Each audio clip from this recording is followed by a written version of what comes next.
Netcasts you love. From people you trust. This is Twit. Bandwidth for the Tech Guy is provided by Cashfly. CACHEFLY.com. Hi, this is Leo Laporte, and this is my Tech Guy podcast. This show originally aired on the Premier Networks on April 19th, 2014. This is episode 1075. Enjoy. The Tech Guy podcast is brought to you by Ring Central. The cloud-based phone system we use just got better with the launch of Meetings, the full-service video conference feature. Zero startup costs, and Ring Central starts at under $25 a month per user. Try it now with a 30-day risk-free trial. When you buy one desk phone, you'll get a second phone free, up to a total of 20 phones. Call 800-543-9980 or visit ringcentral.com and use the promo code TWIT.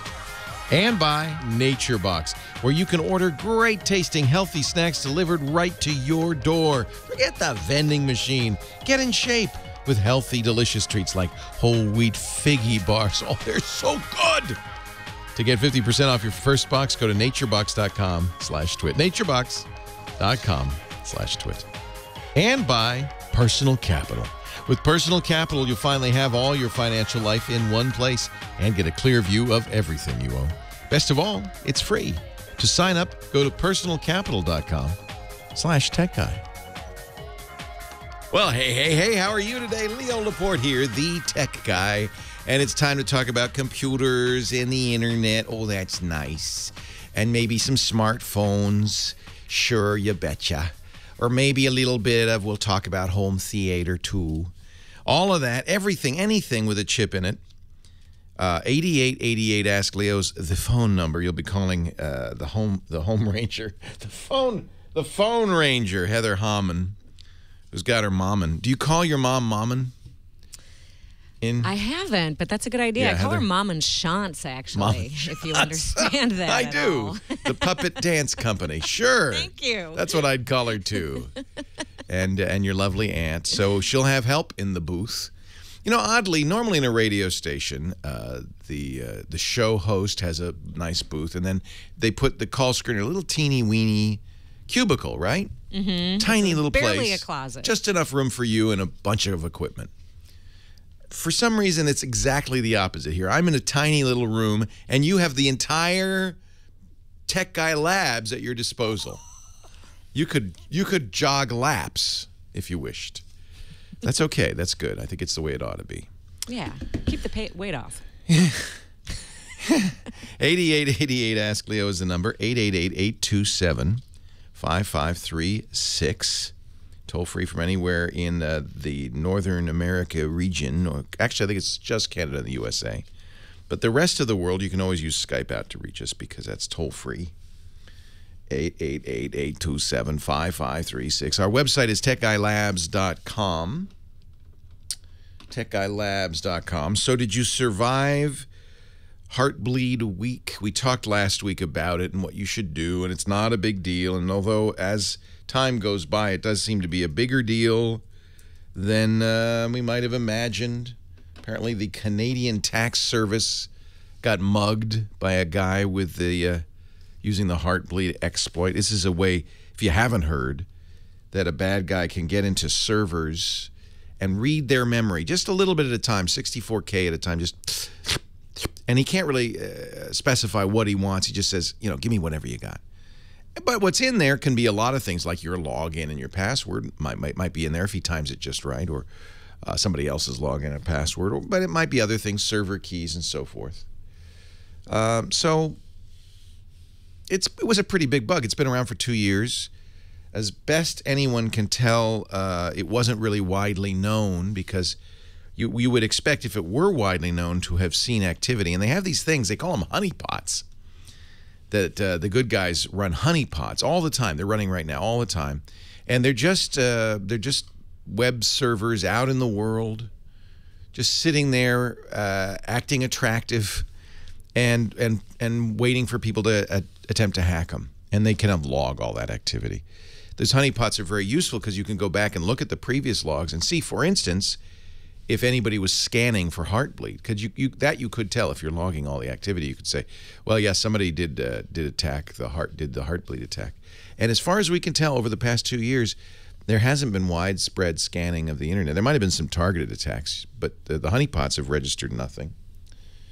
Nevertheless, once people found out about Heartbleed, and it turns out Google knew about it a couple of months ago, and they patched their stuff, and others knew about it shortly thereafter, and they patched their stuff. But if they didn't patch their stuff quickly enough, and unfortunately the big sites have, but the little ones seem to be slow at this. Sometimes they don't even. It's like there's nobody there. There's so little. No, they check in every few months. There's a little shack somewhere in the Alaskan tundra, and somebody drives up in his Land Rover, opens the door, says, "Anybody in here? Everything okay? Still running?" Goes home. Those servers, wherever they are, those have not been patched at a very great rate. But you're probably safe now if you haven't already changed your passwords on your critical accounts, the ones you want to keep secure, your email, your banking, your e-commerce. This would be a good time to do it.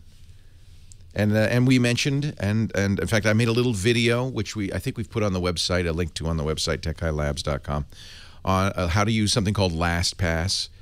There are lots of these. There's Dashlane and 1Password and RoboForm. These are password vaults.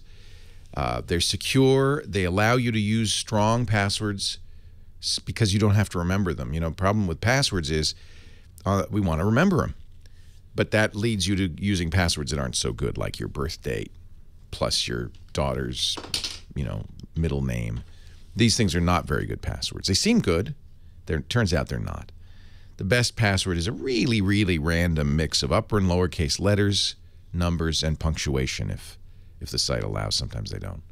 And if you mix that all up in a good stew, in a completely patternless stew that's lengthy, 16, I usually use 20 or more characters. You're not going to remember that. You can't memorize that.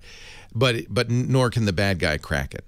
It's very hard to crack those by the normal attacks. So use those and use a password manager to remember them, because you're not going to, but the password manager is very good at both generating them and remembering them. I use LastPass. I do recommend that, but there are other good ones out there. Anything is better than nothing. 8888 Ask Leo is the phone number. I was watching American Idol. Okay, guilty pleasure. But what I do is I TiVo it so I can zip through the commercials, because apparently there's 80 commercials an hour on that show. And of course they're really sneaky. They go, and wait a minute, we're going to take a break and we'll find out what's going to happen to you right after 18 minutes of commercials. So I admit it, I'm a bad man. I don't give the networks their due. I skip through those commercials. But I was watching, so I TiVo it. So I was watching this morning. I'm explaining why I was watching this morning. And how many I did notice, as I zipped by, how many Samsung Galaxy S5 ads there are. T-Mobile's got them. Verizon's got them. Samsung pumps money into these commercials for this new phone. So the way Samsung does it, apparently, is that the marketing budget is directly tied to the profits. So the marketing budget of the cell phone division is directly tied to the profits. The profits are huge. Marketing goes up. Marketing goes up. Profits go up. And it is a vicious circle that means that they are spending hundreds and hundreds of millions of dollars in marketing this phone. So you will see ads everywhere. And, of course, that's why it is, right now, the phone. Except it's not. And I'm here to tell you it's not.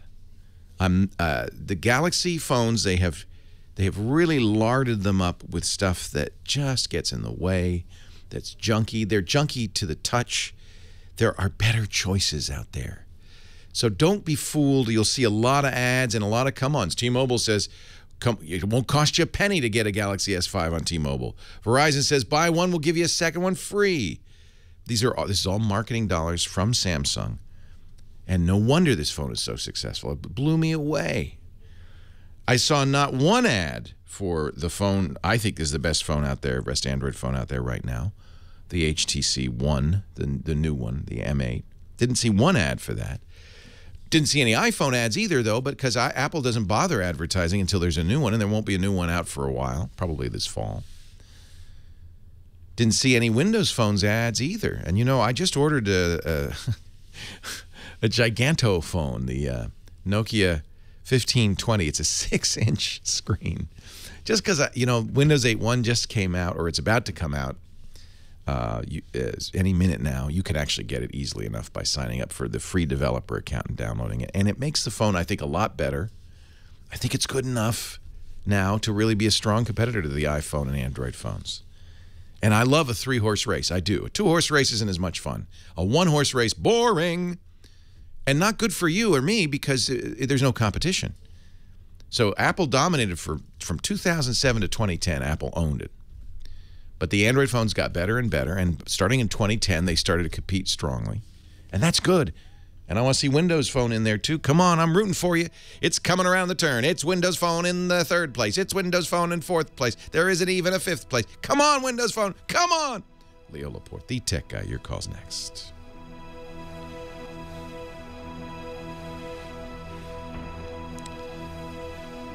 The HTC One is easily 10 times better than this S5. But all you're going to see is ads for the S5. It's very depressing to me. And there are other good ones I didn't mention. You know, the new LG is great. Making bacon pancakes. I love the bacon pancakes. We're going to have a little Easter brunch in the studio tomorrow with bacon pancakes. What is the origin of this? It was an internet meme. And I think it was like Cartoon Network, kind of Adult Swim. It's Adventure Time. And they took a little bit of it and they just loop it over and over. Is that it? Yeah. Nathan Staten, our musical director, knows all. Cakes! I like that part. Is this a famous character? Yeah, he doesn't know his name. He's one of the main characters. He's baking bacon pancakes. Cakes! Cakes! It is catchy. Adventure Time, baby. That's an Adult Swim thing. I don't want to get in trouble here. A lot of geeks do this, though. There's a kind of a juvenile thing that goes on. The geeks, they get to adulthood, and they don't give up comics and cartoons, ray guns and space adventures, Tom Swift and all that stuff. We just celebrate our eternal youth. We are Peter Pan, and what's the equivalent? What's the female equivalent of a Peter Pan? Wendy? Your mom knew that one. Wendy. We are the Peter Pan and Wendy generation. We just bacon pancakes. I don't really want to watch cartoons when I get home after work. It's just not. But I guess if you watch the Real Housewives of Bel-Air, that's a cartoon and just real people in it.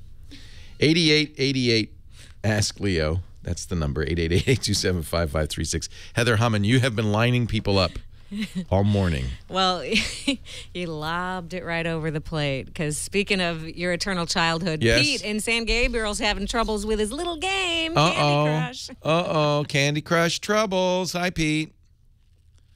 Hello, Pete. Oh, wait a minute. Hi, Pete. Hi. I'm sorry. I had to get the chocolate guy to match up so I could crush it. My Candy Crush saga. Actually, it's my HTC smart Android phone. Yeah. It's a 4G. So it's got the 3D camera on it. Yeah. And I love that phone. I love this phone. But the thing is, when I play my Candy Crush lately, Tasty. I've been having these pieces move that I don't want them to move. And so it's like a touch screen. It's a touch screen thing. Fake touches. And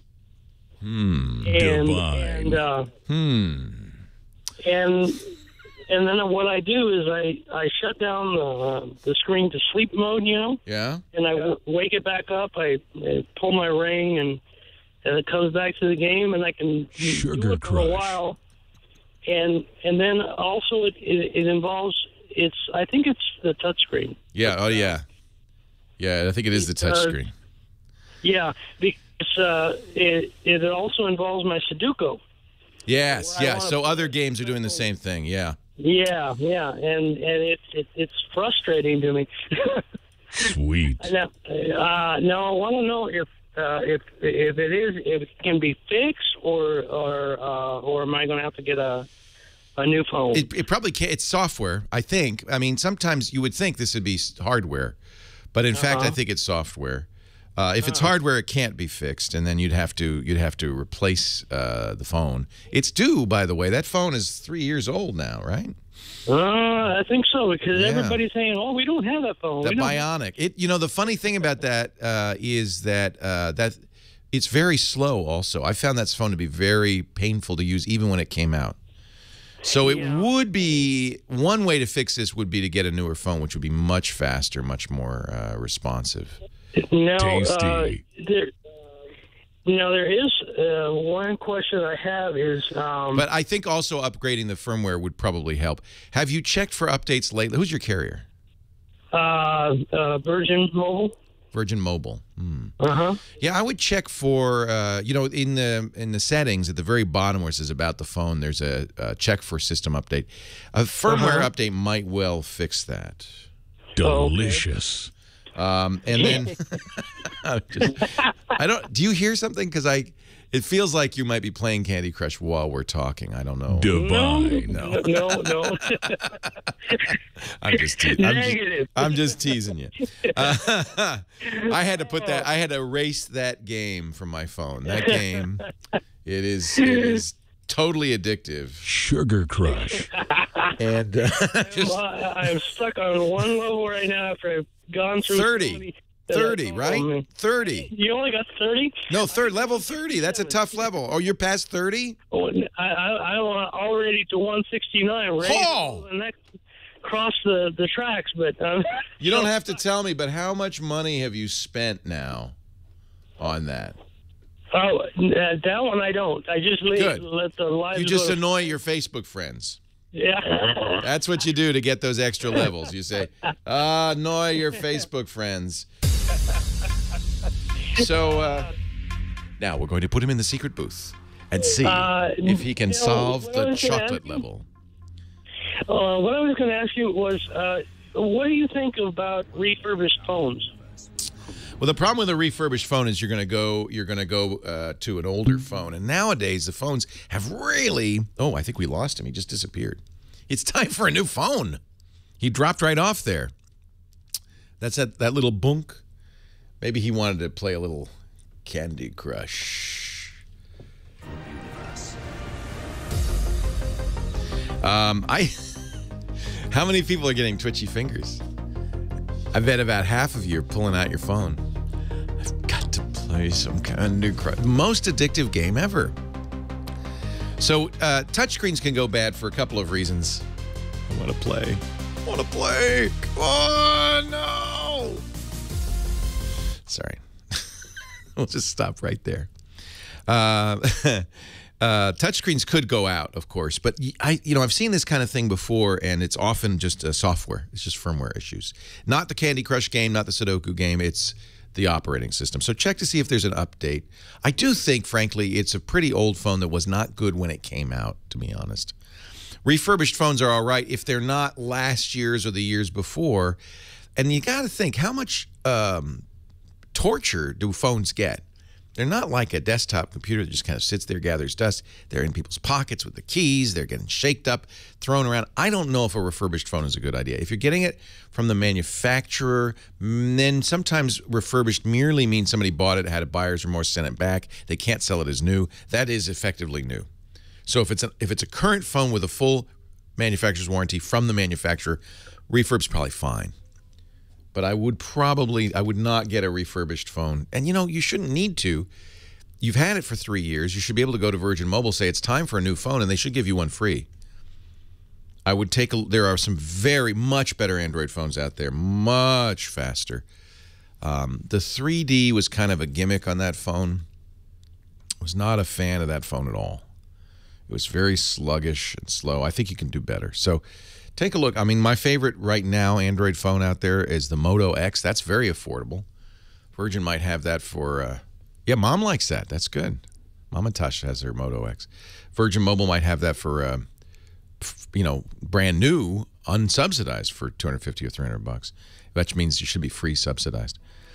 or the G for if you really want to save. Leo Laporte, the tech guy.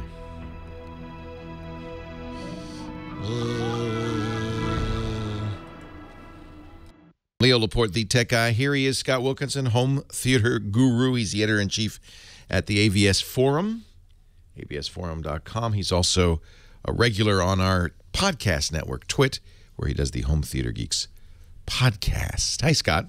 Hey, Leo. How you doing? So you went to see Transcendence, huh? I did. I got to go to the world premiere last week. Was that at the Grauman's Chinese or whatever they call it today? Yeah, it's now the TCL Chinese. But no, it was at the Westwood Village, which is one of the best theaters in L.A. And it was in Dolby Atmos. Now, that's the one where the speaker's over your head. Yes. So it's all around you, but it's also up, that's the thing, the new thing. Well, it's part of the thing. All the kids are talking about. Yeah, the real thing, aside from the speakers being above you, also on the ceiling, is that it's what's called an object-based sound system or audio system. Yeah. Where the mixer can take individual objects that emit sound and move them around the room with like a joystick or whatever, and steer them around the room. And it's a really interesting concept that goes way beyond 5.1 or 7.1. It's not even channel based. 5.1 is 5 main channels and 1 subwoofer. 7.1 is 7 main channels and 1 subwoofer. But object based is, I don't care how many speakers you have. I'm just going to use whatever speakers you have and move this object around the room. And Transcendence, is available with a Dolby Atmos soundtrack. Not all theaters have that particular type of sound system, but if it does, I recommend going to see it because there are certain scenes where it really is used to great effect. Now, I have to tell you, I really, really liked this movie. But in full disclosure mode, it's only getting about 19% on Rotten Tomatoes. Oh, that's terrible. Really bad, really bad. Wow. And so I just have to say, okay, so maybe my tastes are not always in line with the mainstream. And that's okay, because you're not here as a movie reviewer. You're here I'm not. So that's as a fine. Tech kind of a guy, right? Exactly. So let's talk about the Atmos. But I do want to see it because I like Johnny Depp and I like sci-fi, and I like the idea of putting my brain in a jar. Because that's kind of the premise of it, isn't it? That you don't have to die. Yeah, he uploads his consciousness into a computer, and what I really liked about the movie is its moral ambiguity. Right, you're not sure. It's not a typical good guys, bad guys, shoot them up, kill the bad guys, we win, good for us. Right. It's like, who's the good guy and who's the bad guy? It's unclear, and the moral compass shifts around. So that's all I'll say about the movie. I really liked it. Okay. Well, I'm going to go see it. It opens today, I think. Yesterday, I think. Yesterday. Okay. And it's not even 3D. Oh, hallelujah. It was released in 2D. How did they get away with that? How did they get away with that? And even more interesting, the entire thing was shot on film, on actual film. Now that's interesting. It was not shot digitally because the director, Wally Pfister, is a cameraman. He's basically a director of photography, of cinematography, for the most part. And I think he works a lot with Christopher Nolan, who was involved in this project to one degree or another. And so apparently he believes in film, in using actual real film and processing it photochemically and doing all the processing that way instead of in digital. Now, it was released in digital. Well, at least I saw it in digital. So it had to be converted. So what's the point of shooting it in film? Well, does it when you convert it to digital? I guess you still might have some filmic kind. You have some film grain, probably, depending on the stock, the film stock that you use. It has slightly different dynamic range characteristics. Isn't it funny that we're making a big deal about a movie shot on film? When did that become unusual? I mean, seriously, did that just become unusual? No, there is a trend toward shooting things digitally, but just like in the recording world, in the audio recording world, music world, where some people insist upon recording to analog tape because they like the characteristics of analog tape. Right.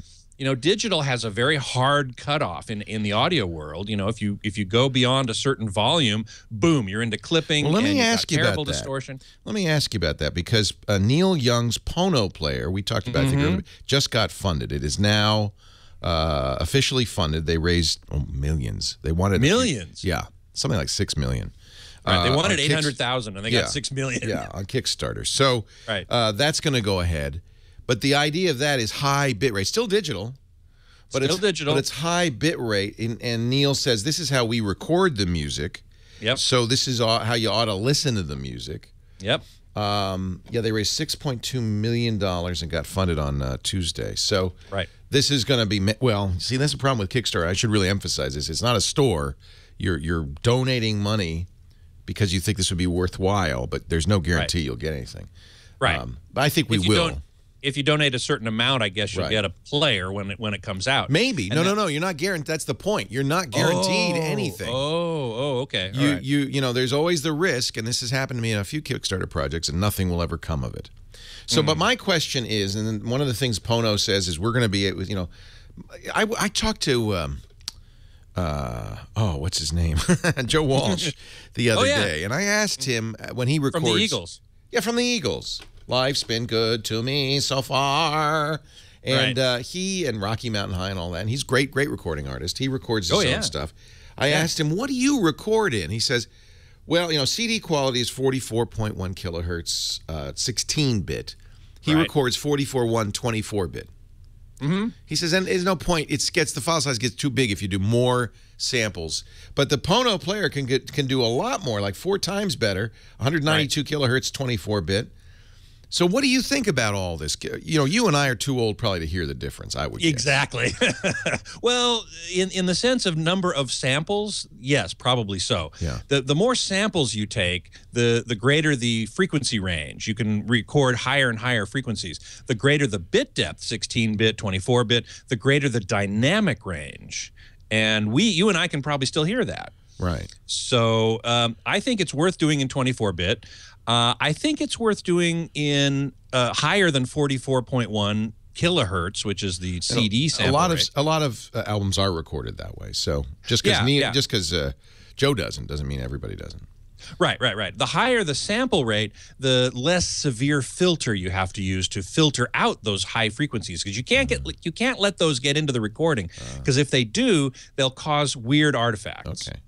And so, but it's not analog still. It's not like, and I don't, analog, you'd have to either be sitting in the middle of the orchestra, or I guess you'd have to have a record player. But that has its own problems, yes, vinyl. It does. Yeah, although vinyl is experiencing a resurgence these days. That means that more than one person's buying it. A resurgence when you're down to nothing. It's like saying, hey, there's a resurgence of people shooting movies on film. One movie. That's a resurgence. Yeah, right. No, it's a philosophical thing more than anything else. But that's my question is, can you hear the difference? There's some who say the Pono player is snake oil because you're not going to hear the difference. And there are many people who say that. There are some people who say you shouldn't even record at 192 kilohertz because you're just wasting space. You're wasting space. Yeah, well, space is cheap. Cheap, yeah, exactly. So let's waste space and see. Exactly. Well, I think 96 kilohertz is a good compromise. It's a good thing to use. You get all the bandwidth frequencies that you want. 24-bit give you all the dynamic range you want. Seems like that would be good. I think so. So that's when I'll get presuming this all goes well, I ordered one. I'll have one in, they say September, and we'll see. Good DACs, digital to audio converters. Made by Air Audio, a very good audio company. And I'm going to go see Transcendence, and I'll let you know what I think. Scott Wilkinson, Leo Laporte, your calls right after this. Got to have good headphones for that, though. I'll use my Etymotics with it, probably. Yes, I like my Etymotics.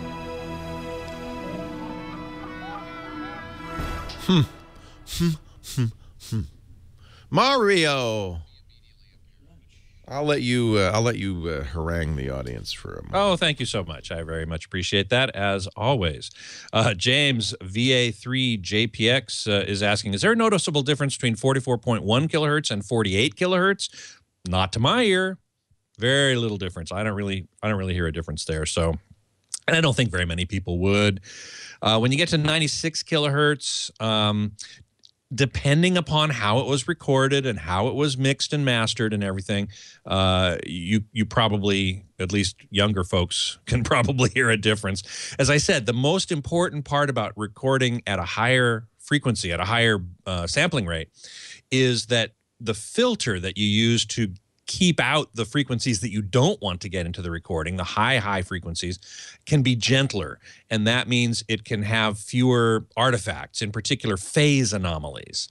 So that's one reason to record in 96. Another reason to record in 96 kilohertz is that you can manipulate the data, and then if you're going to put it on CD, compress it down to 44.1 kilohertz and get a better product than if you started with 44.1 kilohertz. And this is really the important thing about recording at higher bit rates and also recording at higher resolution for video. If you shoot digital video or scan film, which is what they did to get Transcendence into the digital theaters, if you scan at a higher resolution, let's say 4K or even 8K, and then bring that down to 1080p for Blu-ray, you're going to get, generally speaking, a better result than if you started at the resolution you wanted to end with. So starting with more quality, with more information, and bringing it down to the final resolution is much better, generally speaking, than starting out where you want to end up. So Red Penguin is asking, is that a red plastic cup behind me? Yes, it is. Red Solo cup, you drink it up. I want to party. There's a song, but I don't see it. Where is it? I'm looking. Red Solo cup. Red Solo cup is right over there. It's sitting on that so you don't poke your eye out. I get it. No, it's actually a digital audio device. I'll play it for you. Hang on a second. Oh man, I'm sorry I brought this up. He's gonna play his solo cup. You're a solo cup player. Oh. Yes. So notice. Actually, that's a paper one, not a plastic one. It's a paper. It's a paper cup. But notice it's got a long red tail on it, and the long red tail has little grooves marked into it. And if you scrape your fingernail along the grooves, it plays a little digital clip. Here it is. Oh, my goodness. It said something. I don't know what it said, and I don't want to know. But you probably don't want to know. I probably shouldn't have played it on the radio. But in any event. No, I've seen those before. That's cool. Yeah. It's pretty cool. And in fact, I think it's near Lancaster or Palmdale out here in Southern California, there's a part of the road, the freeway, that if you drive on it, they've cut grooves in the road. Yes. And it plays I've heard about that. Ode to Joy, I think. Oh, that. Or Beethoven, yeah. Yeah. Or Gotta run. William Tell. Gotta run. Okay. Be right back. Oh, no. Sorry. You don't have to run. I thought, well, I think you will soon. But by the way, I should point out that is analog, not digital. Well, I guess it's digital in that it's totally analog, just like a record player. That's analog. No. This is a series of little bumps. Yeah. I can It's called play analog. them. It's just like, what do you think a record player is? No, a record player is wiggles. This is digital. Wiggles are just bumps turned sideways, Scott. Hold on a sec. Leo Laporte, the tech guy, 8888. Ask Leo. Let's move on. Shane in Portland, Maine. Hi, Shane. Hey, Leo. So excited to be talking to you. Well, thanks for calling. I appreciate it. I've been following you for 15 years. When I was in college, I used to, whenever I'd go home to visit my mom used to get really mad at me because I'd come home and sit in front of tech TV all day. Shane, you're monopolizing the television again. Go outside and get some fresh air, Shane. And look at you. You've become a huge success as a geek. Yeah. Is that right? Yeah. You work in the biz? Yeah, I do work in the biz, actually. I am a software developer. See? I think there's people out there who play video games as QA testers who do it solely because they wanted, when their mom said, what are you going to play video games for a living? They want to be able to say, as a matter of fact, yes. So what can I do for you, Shane? The reason I'm calling is I have a band.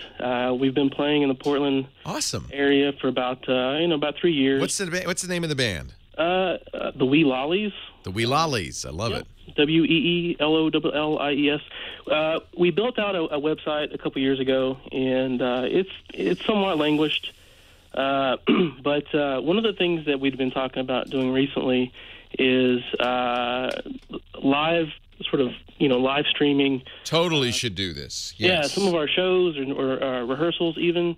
But none of us are really sure what services that's available. None of us are starving artists, but we're kind of budget minded.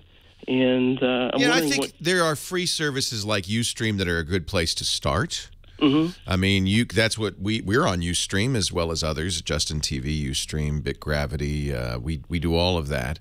And Ustream and Justin TV, I think, are free. Okay. You can do as simple as put up a camera. Now, the audio on these isn't super good, right, but it's something. And if you have fans who, a lot of churches use this to share services with parishioners that can't get into the church. This is college and high school football games, and a lot of bands. The band to model yourself after is a band called Humphreys McGee. And they have really got this down. They're an independent band. They're not with a label, but they have created an incredible following by doing a number of very, I think, forward-looking things, including streaming concerts. You can buy concert tickets, in effect, to streaming performances.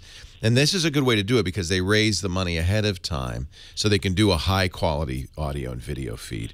They also do some really wild. They were one of the first bands to sell you the concert as you walk out the door, initially on CDs, now on USB key sticks.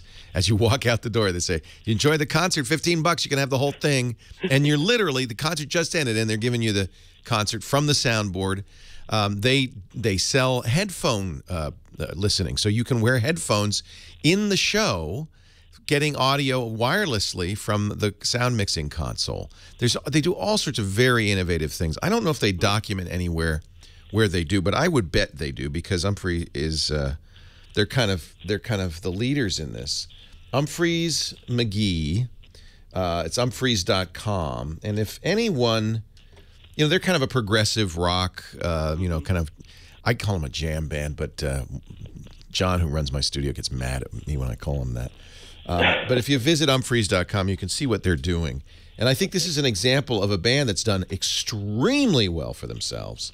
They just have a sold-out show at the in Port Chester, New York, at the Bowl. I mean, that's, we're talking, these guys have a huge following. Of course, their music is good, but I think it's also great that they offer audio and video and live streaming. They call it their couch tour. So if you want to go follow them on their couch tour, you can subscribe, and it's $40. You get 8 shows, and you sit in your living room couch and you watch it on your big screen TV with your surround sound and the whole thing. Now, I imagine they have many cameras at this point, and they're streaming it through powerful systems and so forth. It's probably not something you want to do. Yeah, 4-camera HD director's cut. That's another thing. They let you change the camera as you watch it. They're using a system called tourgigs.com, so you might find out about that. But really, it can be just as simple as hooking up a camera to a laptop computer and maybe some good mics and streaming it out through Ustream, and that's free. All right, yeah, I'll definitely check that out. But look at what Humphreys is doing, because that's the end point for you. I really think that's the game. That's the game changer. They don't have a label. They don't need a label. Yeah. They are doing extraordinarily well, going direct to their audience. And that's the future, frankly, of all of this stuff. It's the future of every form of media, in my opinion. That's why I have a big podcast network. When we did Tech TV, we worked very hard for 6 years. Paul Allen funded it. He lost hundreds of millions of dollars over 6 years. I think $300 million over 6 years, because it was expensive. It was $100 million a year to get on cable systems, to have a big studio, do all that stuff. I'm trying to do exactly the same thing using the internet at a human scale, and it works. It's great. We go direct to our audience, and it's. I think this is the future for bands. It's the future for everybody. For all media, including books. Why have a publisher these days? Do it electronically. Sell an ebook on Amazon. You make more money. Your customers have a direct relationship with you. By the way, that's the key to all this, to make it work. engagement with your community. You don't think of it as an audience anymore. This is a community.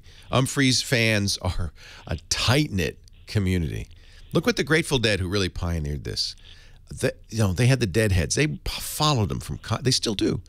They follow further from concert to concert. That's what you want. You want to build a community of devoted fans, and then that supports this. But you start small. I started our network literally on Ustream. Actually, I think it was something that's gone now called Stickam. Same idea. With a Logitech camera on top of the computer while I did the radio show. And you could watch.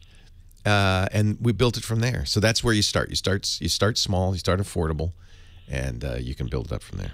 Good luck. I think it's great. What's the name of the band again? The Wee Lollies.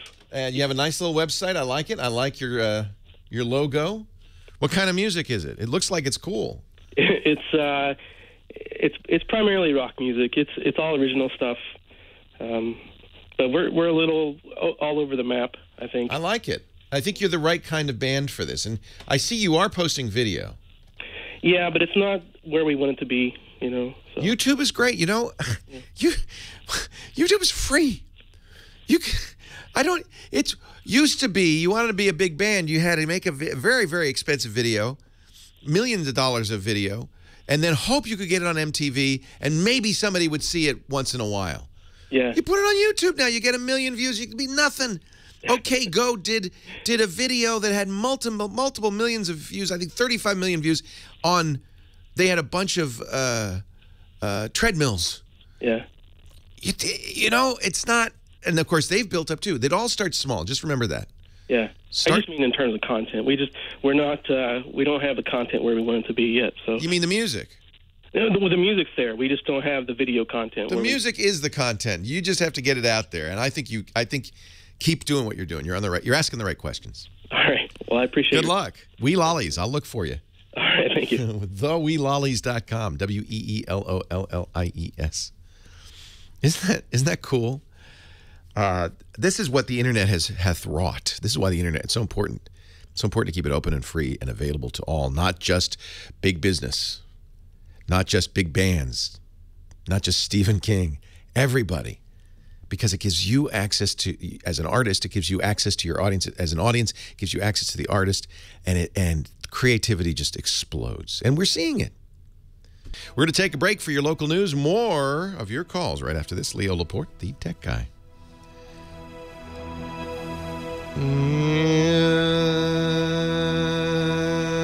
I love the name Wee Lollies. You won't forget that, will ya? Thank you there, Mario. Thank you for the soup. Now, ladies and gentlemen, I'm going to eat soup. Simplicity, and trust. While Scott Wilkinson talks home theater. I'd be happy to. Okay. Thank you so much. Did I say everything right about Humphreys McGee? I knew he didn't come running in. I thought he can't be here. No, we were in the conference room. Oh, okay. I wasn't listening. No, I just was saying they're the perfect example. One thing is they are starting their own record label. They got a new release coming out. That's awesome. It's going to be their own record label. But I mentioned the couch tour and the headphones in the audience and stuff. I heard Go ahead, Scott. John's going to talk to me. Hey, no problem. I just saw an item in here in the chat room from Waikiki Guru about how maybe this is the future of movies as well. Movies direct to home theaters, and commercial cinemas are going to go the way of the dodo bird, as they say. I suppose that might be an ultimate solution. I do think that movie theaters do offer an experience not yet available in home, other than people talking on their cell phones and kids kicking the back of your chair and stuff like that. That's what everybody talks about as the problem with going out to the movies. But you do have the opportunity to go see Dolby Atmos, which you can't hear at home at this point, and that's quite a nice audio experience that can't be duplicated at home. I don't know. What do you guys think in the chat room? There's just something about going out and having a social experience, having a communal experience with a bunch of people, as long as they're well behaved, shall we say? Let's assume that, okay? Then going out and having that experience, there's something to it. I mean, we're home so much. Well, I guess I'm home so much. I like going out to the movies because I work at home. But for other people who work out of the home, maybe staying in at the home theater is kind of better. But in any event, I still think that the commercial cinema does have something to offer over the home theater. Now, I ran a poll on AVS not too long ago about how often do you go out to the movies? And by far the strongest response was a few times a year to go see a blockbuster or something like that. For the most part, people on AVS Forum prefer to stay in their home theaters. And there are valid reasons for doing that as well. In particular, unless you go to a really well-maintained and highly equipped theater, your home theater might, in fact, give you a better experience. Plus, you can pause when nature calls or go get a snack or whatever, and it's much more convenient in that way. I think there are pluses and minuses on both sides. I still like going out to the movies, and there are certain things you can get there as well. I like 3D in the commercial cinema, and not everybody likes 3D at all, but I like it in the commercial cinema because it's a huge screen, fills your field of view. You can do that at home too, but passive glasses at home are not that. I mean, they work better, I think, than active glasses, but they give you only half resolution in each eye. So on and so forth like that. User 181 says theaters are more immersive, and I believe that's true. JC Calhoun goes to 1 or 2 a month. I go probably 2 or 3 times a month. But I go also because I'm interested in the technology. And when there's a new technology or something interesting like that, then I need to go and cover it. So as a journalist in this field, that's kind of what I do.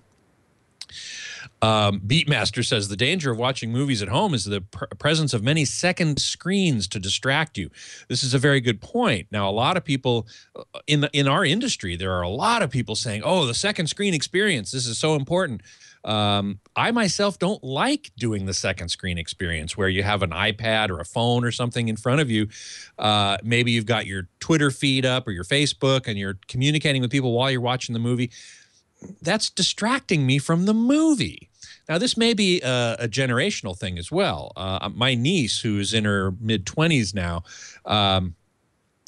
can't just sit and watch a movie. She has to be doing something else at the same time. And she says, "Oh, I'm just multitasking." Well, I don't believe that humans can actually multitask. They can code switch relatively quickly from one thing to another, but I don't think you're getting as deep an experience when you do that. And I think the younger generation is missing something in that regard. M5, how often do I go to the movies with my wife? She almost never goes out to the movies, and the reason is they are too loud. They are simply too loud for her most of the time. So she chooses not to go because it's just uncomfortable, even with earplugs. I go and I take my earplugs and I measure the sound levels. By the way, Transcendence was very moderate in the noise levels, which was great. I measured an average of something like 77.6 decibels, which is very, very easy to deal with. So I almost never go. She almost never goes to the movies. Occasionally we'll go to something that we know isn't going to be really loud. But more often than not, I'll go with my friend Tom Norton, who writes for Sound and Vision magazine, soundandvision.com. Loquacious says, yeah, it's called attention span. Exactly right. Exactly right. I think the younger generation has a harder time, has a shorter attention span, generally speaking. M5, second screen is great to do while commercials. Well, I rarely watch TV in real time. It's always buffered on my DVR, so I can skip past the commercials. That's the way I solve that problem. But you're right. If you're watching in real time and you come to a commercial, sure, go down and tweet something or put something on Facebook or whatever seems really fine. Oh, where is my TARDIS? Winter Soldier was really loud. See, I expected that. I kind of expected Transcendence to be really loud, but it wasn't. But Winter Soldier, American, what's the guy's name? Captain America.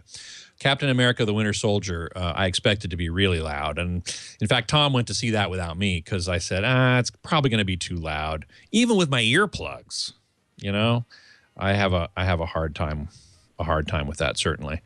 Linux Lurker, going to a bad movie with a hot date is the only theater experience I like to remember. Sure, if it's a bad movie, you can focus on your date. But that's a whole nother situation, shall we say. Real-time TV is only for HBO. Real-time with Bill Maher. That's actually, I like watching that show. And I don't have to DVR it either because there's no commercials. I'm paying for that in a different way than I'm paying with commercials. Anyway, let's see if anybody else has any questions for me before we come back to the radio show. We were talking earlier before my segment here about the difference between buying an AVR, an AV receiver, and buying separates, buying a separate power amp and a separate preamp processor. And somebody was asking if they should do one or the other. It's a good question. It's worthy of debate. An AVR is more. You're going to have to answer that question next week. I'm sorry I'll have to answer that question next week. Just think of it that way. It's up for debate. I and will. Then, ladies and gentlemen, I want you all to write to Scott and explain why that cup and string is an analog, not a digital device. All right. We'll talk next week. Thanks, Scott. Thanks a bunch.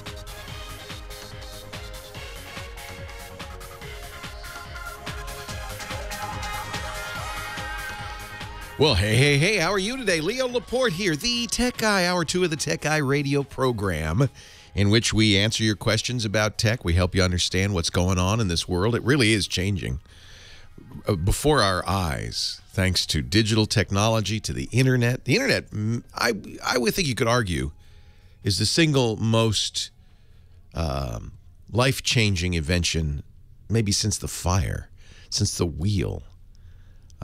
Fire, okay. I think fire's in there. I think internet's bigger than the wheel. Bigger certainly than steam power. Electricity, bigger than electricity? Well, you couldn't have it without electricity. So I guess in that sense. But it's the very fact you could debate this tells you it's a pretty significant change in how we communicate, how we learn, how we create. We were talking at the end of last hour to a guy with a band wants to get the word out about what he does. The internet is an incredibly empowering tool for any creative person or anybody who has something to say. Everybody can have a blog. Everybody can take photos and post them so others can see them and share them and comment on them. Maybe even sell them if you want. It has really transformed everything, from work to education to communication, to play, to how we consider, what we consider social.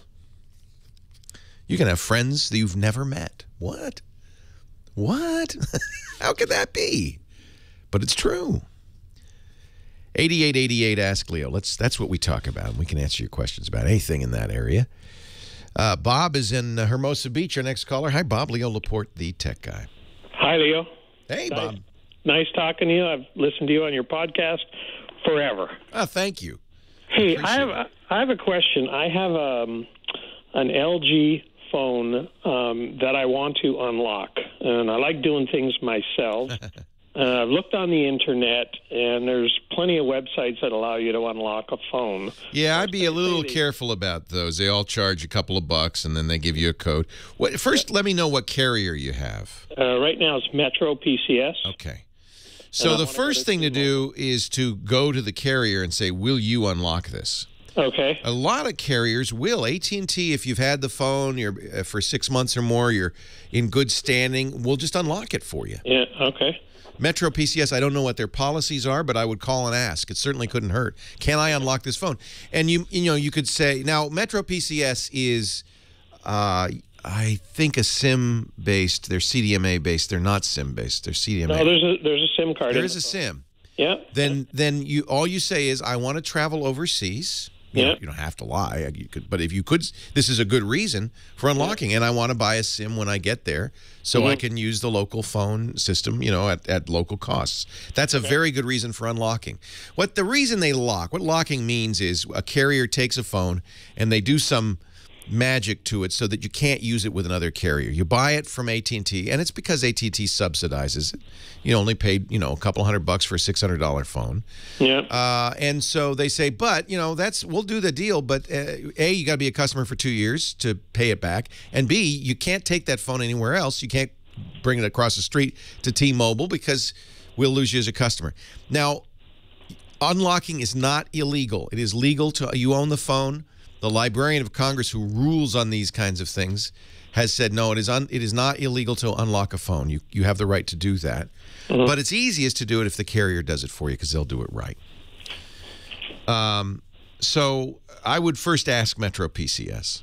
Okay. Some phones are actually unlocked out of the box. For instance, and I don't know if this is commonly known, but the Verizon iPhone, the 5S, the SIM card slot's unlocked. Is there a way I can tell that by looking at the phone? You could just you can't tell it by looking at it, but you could take another SIM card and put it in there. Borrow a friend's SIM card, see what happens. Okay. It has to be the right size, and unfortunately now there are 4 different sizes. There's standard size, there's micro SIMs, there's nano SIMs, and so they're all really the same thing. There's just how much paper's around it. You can actually buy a SIM cutter that'll cut it down, but it'd be easiest to go to Metro and see if they'll do it. Now you can do it online. Those places, I think, I'm not. It always makes me nervous to make a transaction on the web. You give them, what are they asking? $15, $10? Yeah, I haven't gone that far because I'm concerned about getting a virus if I go on one of their websites. So, because there's just a bunch of them out there. Well, it makes me nervous, exactly. And I'm not so much worried about a virus as they'll just take your money and say, here's your magic number. You can you go to eBay, you can buy these unlocking codes and so forth. Better than that the other thing to do is if you can find a independent cell phone store. I guess they're getting fewer and fewer. Not the Metro PCS official store. I'd take it there first. But then go to an independent cell phone store and say, hey, I'd like to unlock this. Can you help me? Because they can do it. They know how to do it. Yeah, I've done that. I've gone that route before. It cost me a few bucks, and I thought, well, let me see. But you know where they are. They're not. They're not going to rip you off. Right. And the reason they have some skin in the game, they love to make you a customer, because if you unlock it and then use that phone with them to get a new cell service, they get a cut of that. So they have some skin in that game. They want you to do that. It really just depends nowadays. I think because it's becoming clearer and clearer to the carriers that they can't continue these piratical ways. Right. They really, what other business in the world can you think of that you have to pay them to stop doing business with them? The $175 early or more in some cases, early termination fee. And they say but this is because we paid for the phone for you. But really, didn't you get that money back pretty darn quick? And in some cases, they've had you for 8 years as a customer, and come on. Yeah, I'm on a month-to-month contract. I bought the phone outright when I got it. But then they should unlock it. They have no reason to have it be locked. Yeah. You paid for that phone full freight. Yep. It might not be locked, frankly. And in future, if you're ever going to pay full freight, if you don't want a subsidized phone, go somewhere else and get it unlocked. Because, I always buy them unlocked because at this point, I buy phones far too often to ever get a subsidy from anybody. So if you're not going to get a subsidy, there's no reason to give them that locking thing. Okay. I guess I'm going to the Metro PCS store and see. Yeah, but I'm pretty sure they'll unlock it for you, especially since you tell me that it was unsubsidized. Right. They have no standing whatsoever not to. Right? It's my phone. Unlock the dang thing. It may not even be locked. I don't know what their policies are. Somebody in the chat room says after 3 months they unlock it. I think more and more that's the case, that phone companies realize, thank goodness the Sprint T-Mobile merger, what was it, the AT&T T-Mobile merger didn't go through. Thank goodness we have 4 big and many small cell phone carriers because the competition keeps them honest. Goodness knows the FCC and Congress aren't doing anything on that in that regard. So competition, that's always the best way to keep somebody honest. I can walk across the street. If you can walk across the street, then they're going to treat you better than if you're locked in. And, yeah, if you have to, what you can always say is, I'm leaving. Thank you. It's been a nice relationship. Since you won't unlock my phone, I'm going across the street. And thank goodness we can. Unfortunately, that's what's wrong with the with internet access in this country. You don't have there's in many places there's no competition. There's literally one high-speed internet service provider. Most places there's 2, your phone company and your cable company. And that's why we pay more and get less than any other country, almost any other developed nation in the world, in the United States, because there's no competition. If we had, I dream of the day. I keep waiting for Google or somebody to get in the internet business. They keep threatening to. The day there's competition in the internet, you'll see the prices drop dramatically and the speeds go up dramatically, as they have in most other developed nations. 8888 Ask Leo, 888-827-5536. We're talking tech. I'd love to do it with you. Give me a ring. More of your calls right after this.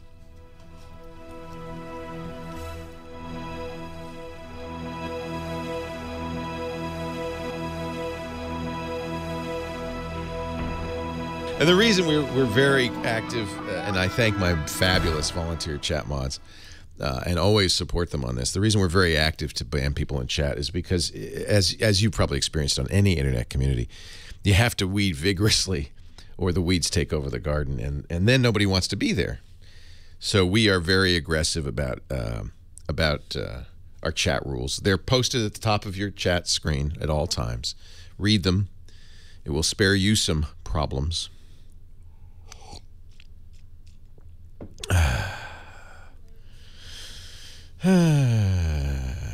And you know, as a result, I think I'm very proud of our chat room. It's a great place to be. We are very appreciative. I was talking to Jill Duffy yesterday about how valuable the chat is as kind of a ad hoc focus group at all times. If we had third-party access on cable, I think we'd be in better shape. We do have third-party access on DSL. The problem is that the landline companies are used to being monopolies, and so they really are nasty to the independents. I will add you, Mr. Mike. What's your tapped out handle? I'm pretty proud of it, even though it's old. And you know, my problem with my tapped out is I haven't done anything in almost a year because couldn't get into it. But I think it's still quite beautiful. I'm quite proud of it. I have a lovely tapped out, I believe. And it does, by the way, have twit spelled out in the water. So that hasn't changed. I like my little town of Springfield, but God, there's so much new stuff. I'm going to be spending a lot, but I don't want to crud it up. So that's the issue here. I have to really be judicious. But it's kind of like going home to your old hometown that you haven't seen in ages. But unlike most hometowns, it hasn't changed at all because I haven't been here to tap it. This game, they keep pulling me in. Just when I thought I was out. Fat Tony, poor Fat Tony, been soaking in the hot tub since the last time I played. He's real pruny. Oh, he's It's like 8 months in the hot tub. Leo Laporte, the tech guy, 888-827-5536. That's the phone number, toll free from anywhere in the U.S. of A. or Canada. Our website, this is a good thing to keep in mind if you have to write anything down, is techguylabs.com. And the reason is everything I mention, all the links and so forth, are put up on the website, techguylabs.com. So is the phone number, link to the chat room. You can join us in our chat. We love that. It's always going throughout the, not only during the entire show, but 24/7. I'll go in there at 4 in the morning sometimes, can't sleep, wake up. There they are. They're chatting. All the time. I love that. Just go to techguylabs.com. You can find out about our chat. It's IRC. It's the old school. Before the web, before the World Wide Web existed, there was IRC, Internet Before Relay Facebook. Chat. Oh, yeah. Before Twitter. Before Mark Zuckerberg was born, I think. Oh, my God, you're right. IRC is older than Zuck. The Zuck. What do you think these days, Heather Hammond? I'm going to use you as a normal person. I see Mom left. I don't get that a lot. They said bye. Bye-bye, Mom. What do you think of Facebook these days? Are you still using it? Less and less. Less and less. Zuck's not going to be happy about that. You're probably going to get a call at home. But speaking of doing something in the middle of the night, I think when I am waking up in the middle of the night, I'm like, I'll just read this because it'll bore me and put me back to sleep.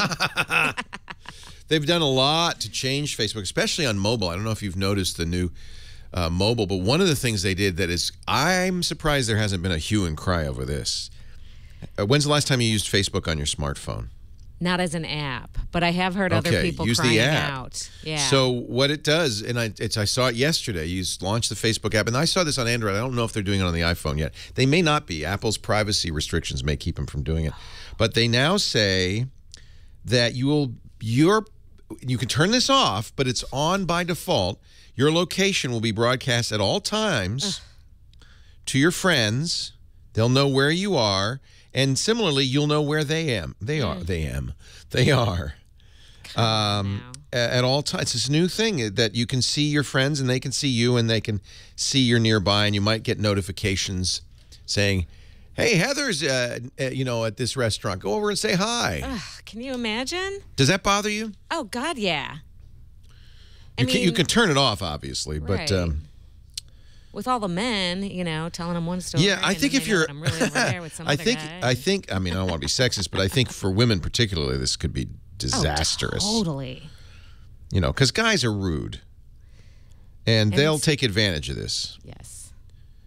Hey, Heather, how you doing? And some of them are stalkers. You're looking good, Heather. So you might want to go into your Facebook. Again, I don't know what happens on the iPhone. You have an iPhone, right? Yeah. Go into your Facebook and just tell me if it notices, and says, hey, just in case you didn't notice, you'll have to update it. And then they're going to go, oh, yeah, and she had the creme brulee, and then they're going to be like, and it's just a matter of time. Watch your calories, and, it's too much. It's very interesting. It's very interesting. I mean, Mark Zuckerberg has said very publicly he thinks life is better when you're connected.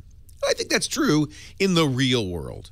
We know you live longer. You are healthier if you have friends, if you have a social circle.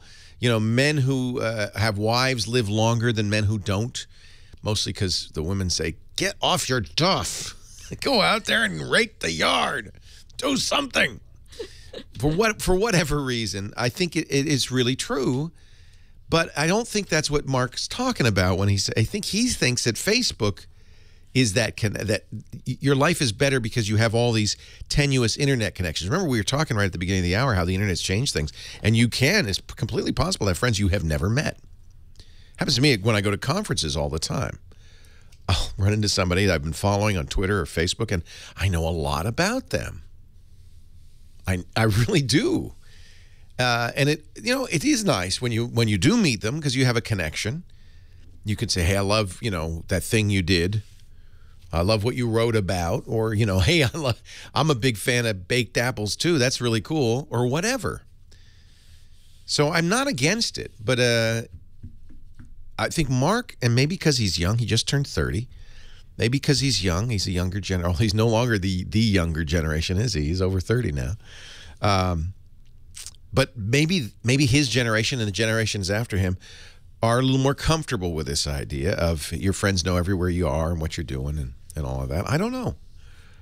I worry that he may be moving too fast for regular people. And so that's why I ask you how you feel about Facebook. Would you do, next time you get a chance, I know you're busy, you're working and all that stuff, but next time you get a chance, if you would, just fire up, make sure you have the latest Facebook on your iPhone, fire it up, and let me know if you see that thing. I was kind of surprised. I should have done screenshots. I didn't think to. Oh, right. Of the new stuff. That it kind of feels like stalkery. Like your friends can use Facebook to stalk you now. 8888 ask Leo, is it? It does say Tiff. Okay. I'm looking. It looks like the name is Tiff. Tiff in Reading, PA. Hi, Tiff. Hi, can you hear me okay? I hear you great, Tiff. Welcome. Because I'm on a Q0 free phone. You get 250 free minutes, and if I run out of minutes or my battery dies, which either one comes first, I'll have to say goodbye. Well, ask your question now, okay? Okay. I plug my cell phone in, and when the battery's fully charged, it'll beep.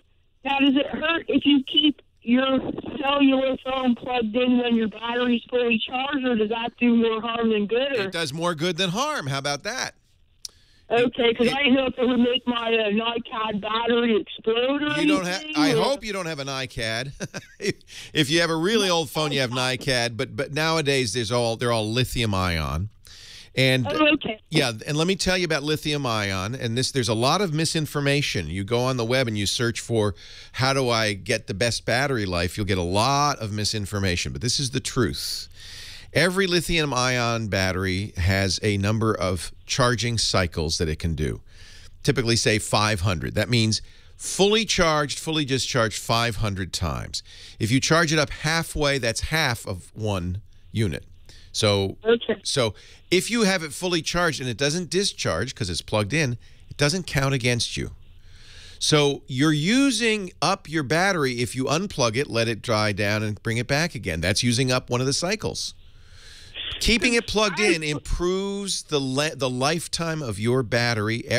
Every expert who knows what they're talking about says it's okay to keep it, it's best to keep it plugged in. If you want to store it for a long time, it's best to keep it half charged. Not fully charged, not fully discharged, but half charged. All lithium-ion batteries, modern ones, have circuitry to prevent them from overcharging. Now, you're right to worry about overcharging, because if it didn't have that circuitry, the lithium-ion battery would either explode or burst into flame. Yeah. Overcharging lithium-ion batteries is dangerous, but because it is, they all have circuitry to prevent that.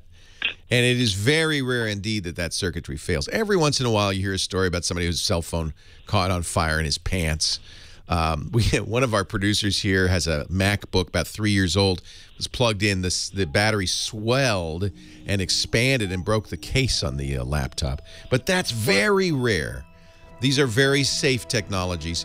Keep it plugged in. That's the best thing you can do. Leo Laporte, the tech guy.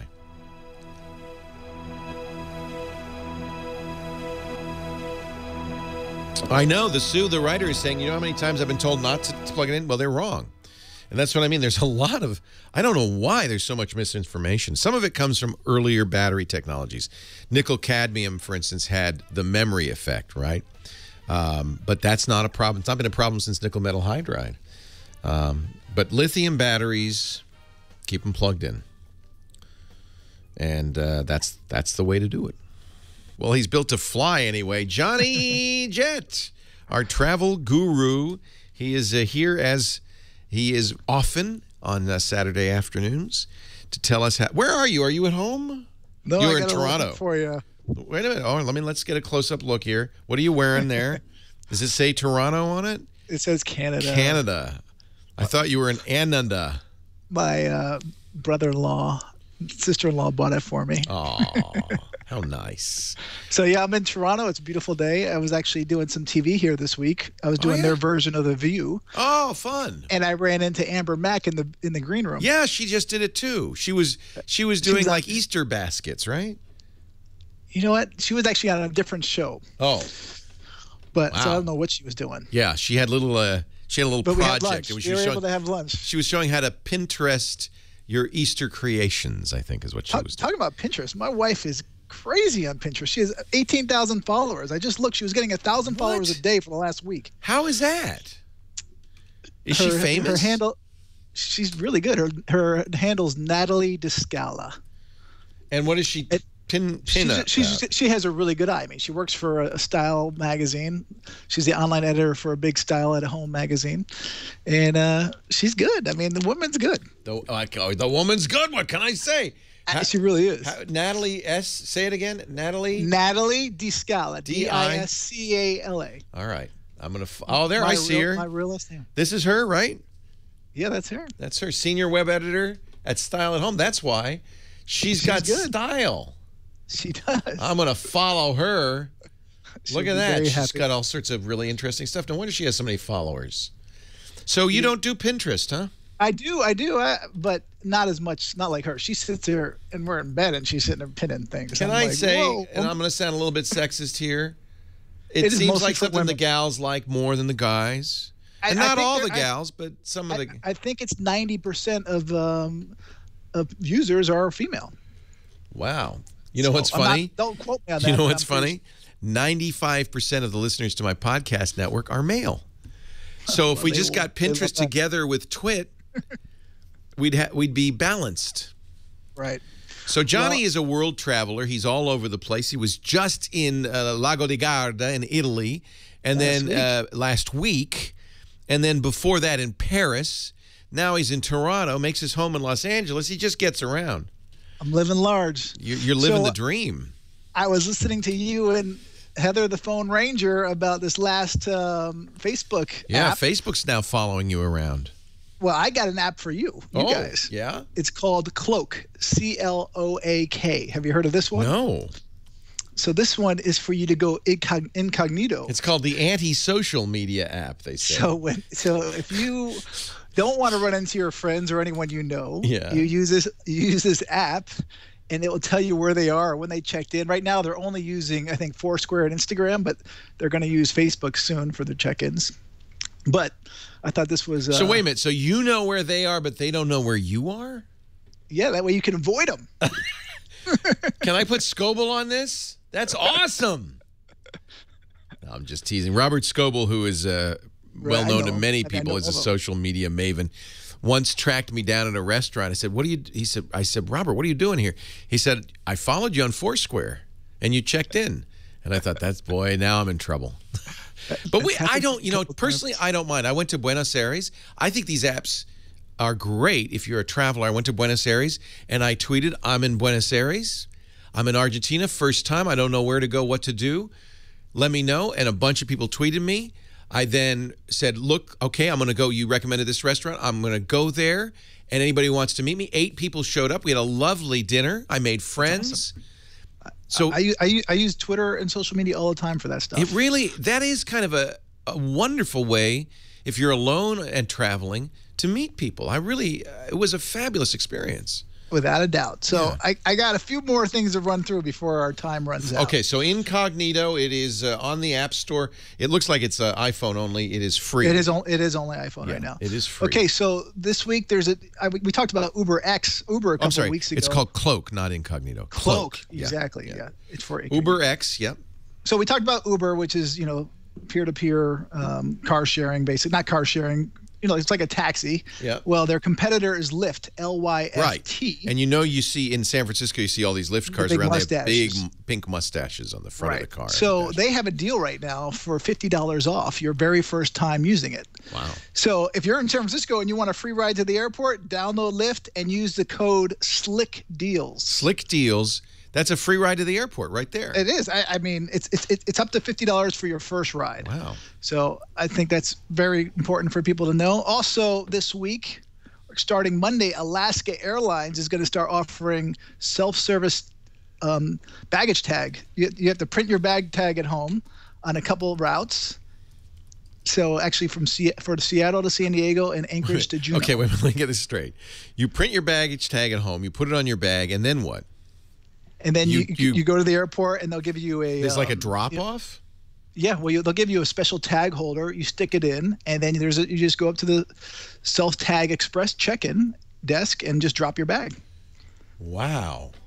So that's the future, by the way. And actually, Alaska Airlines, I don't know if you know this, but they were supposedly the first U.S. airline to sell tickets online.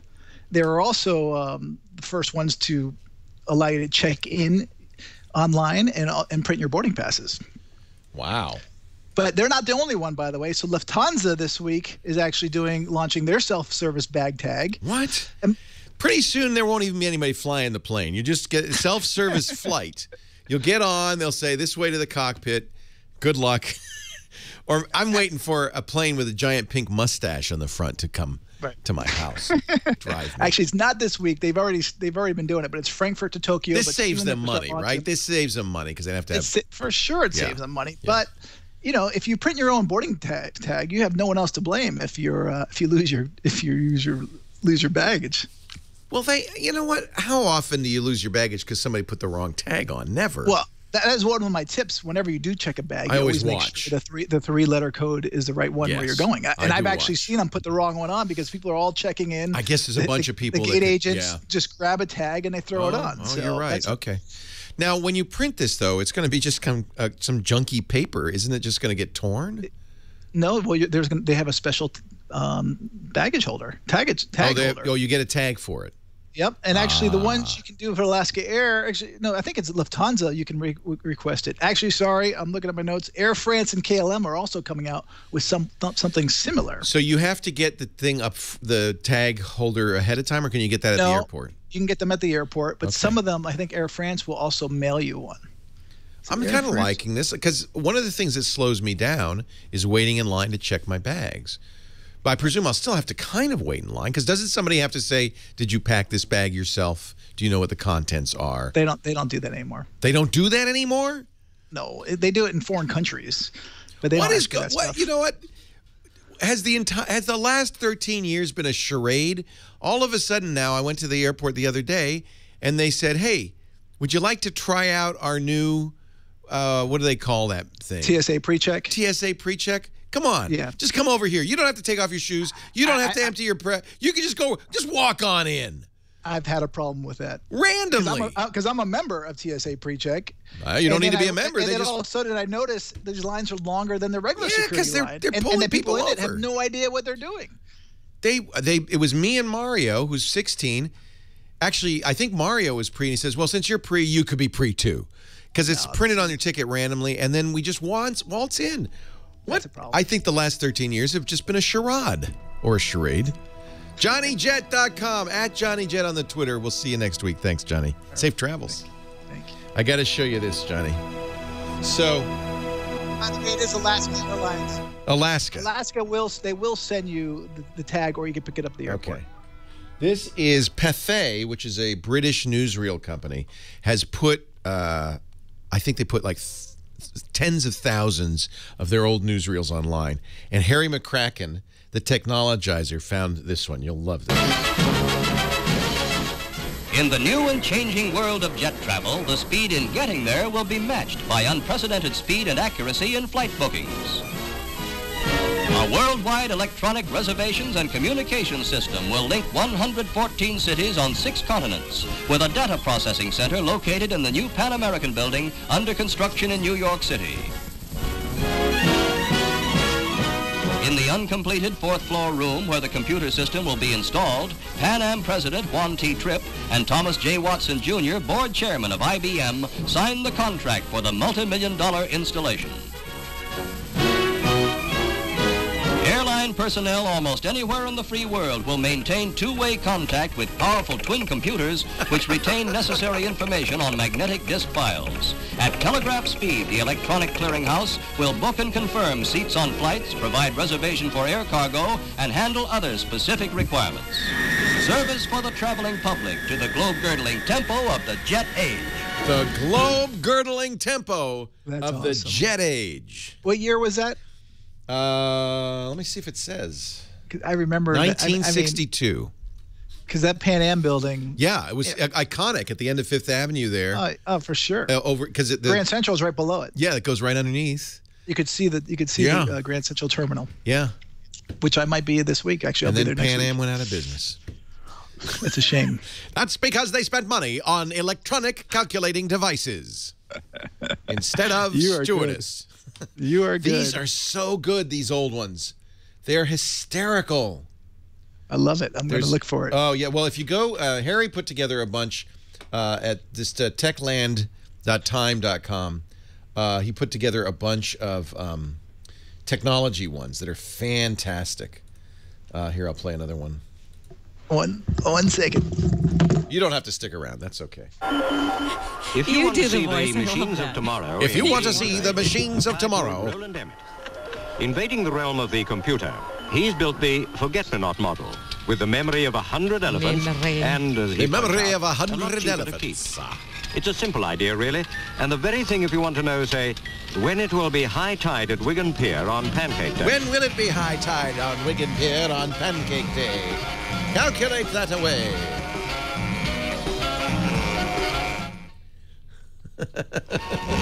New rule, you have to say computer the way he did every time. Every day, another computer comes online.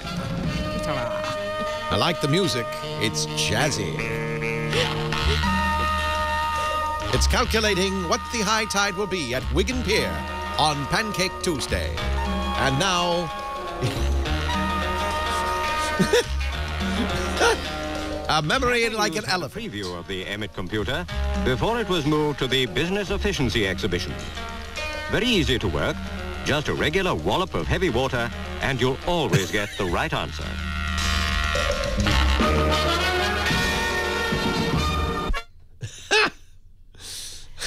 That's awesome. Computer. Computer. Speak to me, computer. So, yeah, Pathé, British Pathé, they put 81,000 videos up overnight. And they're amazing. Amazing.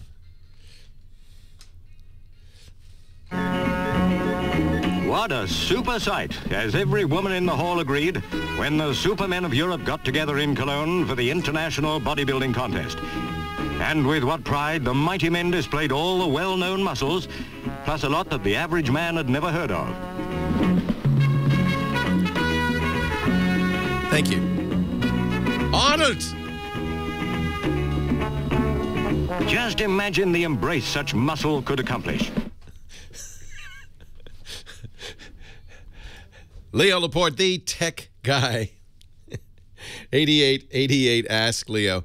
I was playing for Johnny Jett an amazing video from YouTube. The British newsreel company, Pathé, just this weekend, put up 81,000 newsreels from the 30s, 40s, 50s, and 60s. I'm watching right now, and Heather's really watching, a 1969 video of Arnold Schwarzenegger in the British... the European He-Man competition. Arnold Schwarzenegger wins Mr. Universe in 1969. I was talking about YouTube. Amazing. Amazing. These 81,000, these are funny, historic, fascinating videos from our past. And the fact that these are preserved is wonderful. I was showing Johnny Jett one, talking about how Pan Am in 1962 installed the very first automated ticketing system. I don't know how they did it before then. I guess, pneumatic tubes. I don't know. Handwriting. I don't know what they did. And they showed Thomas Watson Jr., the chairman of the board of IBM, signing the contract to provide millions of dollars to computers. 2 computers. One in the the fourth floor of the Pan Am building in New York, and they don't say where the other one is, and that all the reservations will be stored upon magnetic discs here in the it's amazing. If you haven't, if you want to waste about 80 hours, unbelievable stuff, and it's just from the Hindenburg disaster, just incredible. What a record of our history. And thank you, Pathé. They're going to make money on this. They've got ads on it. They're probably going to... it's been sitting in a vault. I don't know how they digitized it so fast. I would betcha YouTube had a little bit to do with this. And I hope YouTube continues to do things like this. Imagine if they went to the vaults of NBC. And it doesn't have to all be a video. They could bring back old radio shows, just put a picture up. Just incredible. Incredible. Thank you, YouTube and Pathé, for doing that. And it's all free. We live in an amazing time, I really think. All right, I'm going to stop waxing and start waning. Here's Paul in San Diego, California, our next caller. Hi, Paul. Hi. Hey. My question is, my cable bills keep going up for the for the set-top box. Oh, yeah. I was wondering, is I there don't think they're going down anytime soon. Let's put it that way. Yeah, is there a way of replacing that set-top box with something else that I don't have to pay the cable company?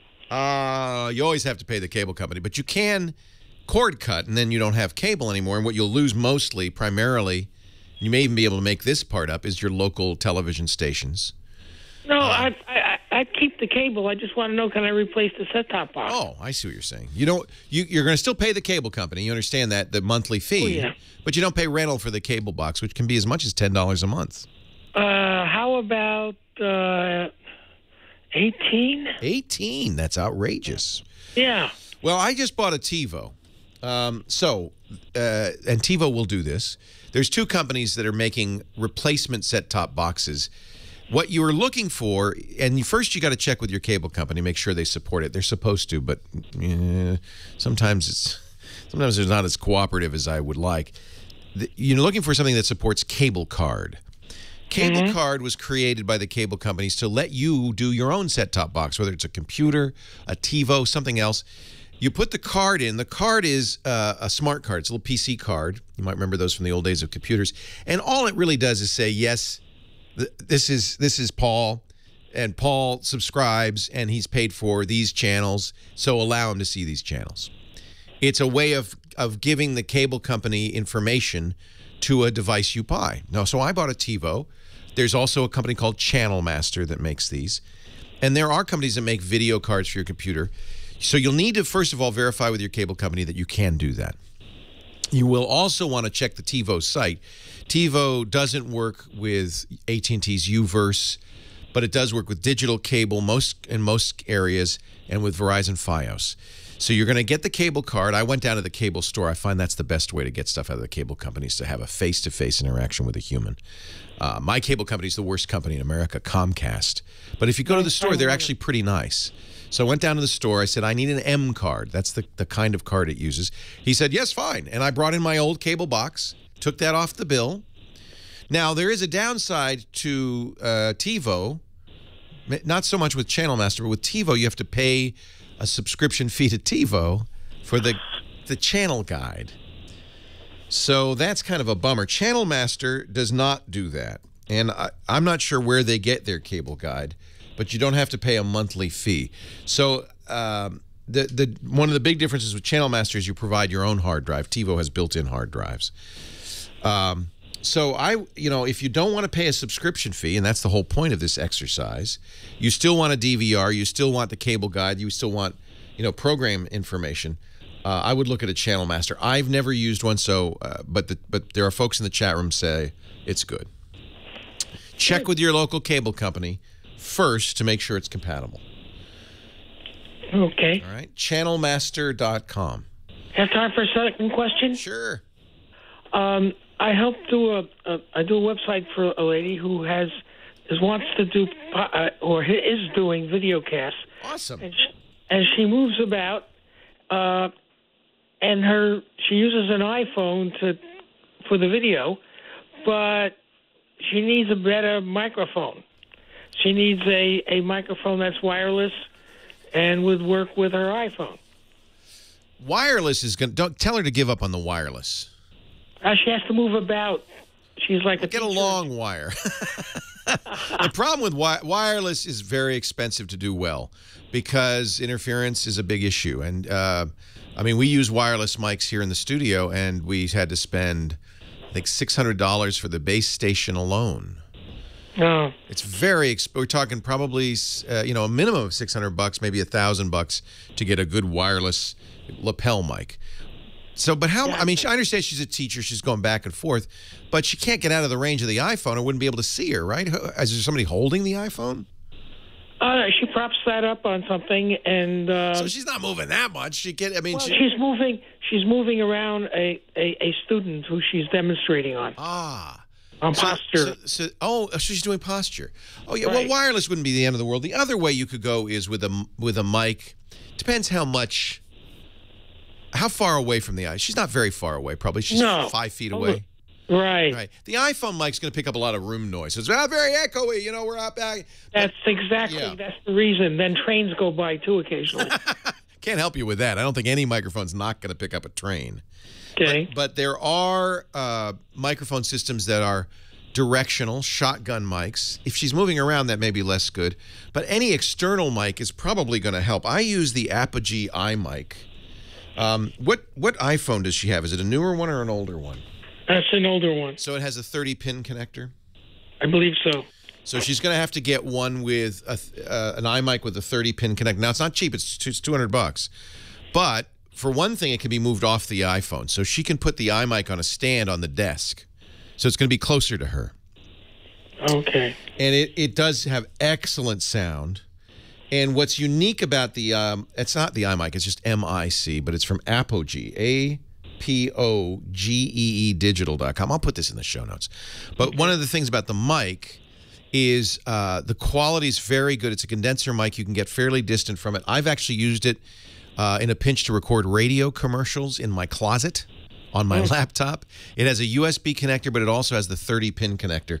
And it's the only one I know of that will record digitally to both an iPhone or an iPad. That requires some special capabilities.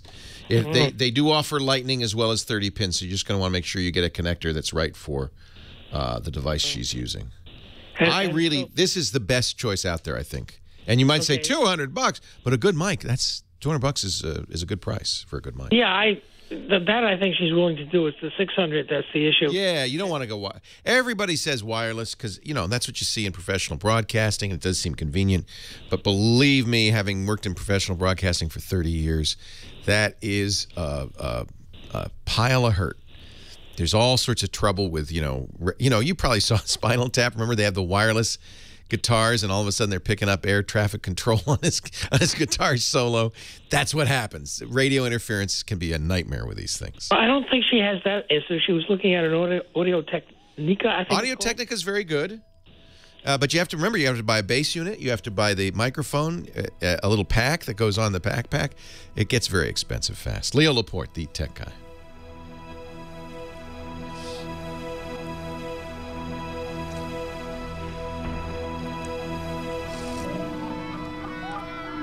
Bluetooth's a bad idea. All the Bluetooth headset mics use the Bluetooth headset interface, which is a very low quality interface. But all Bluetooth mics will sell like this. They're not good quality. So do not use a Bluetooth.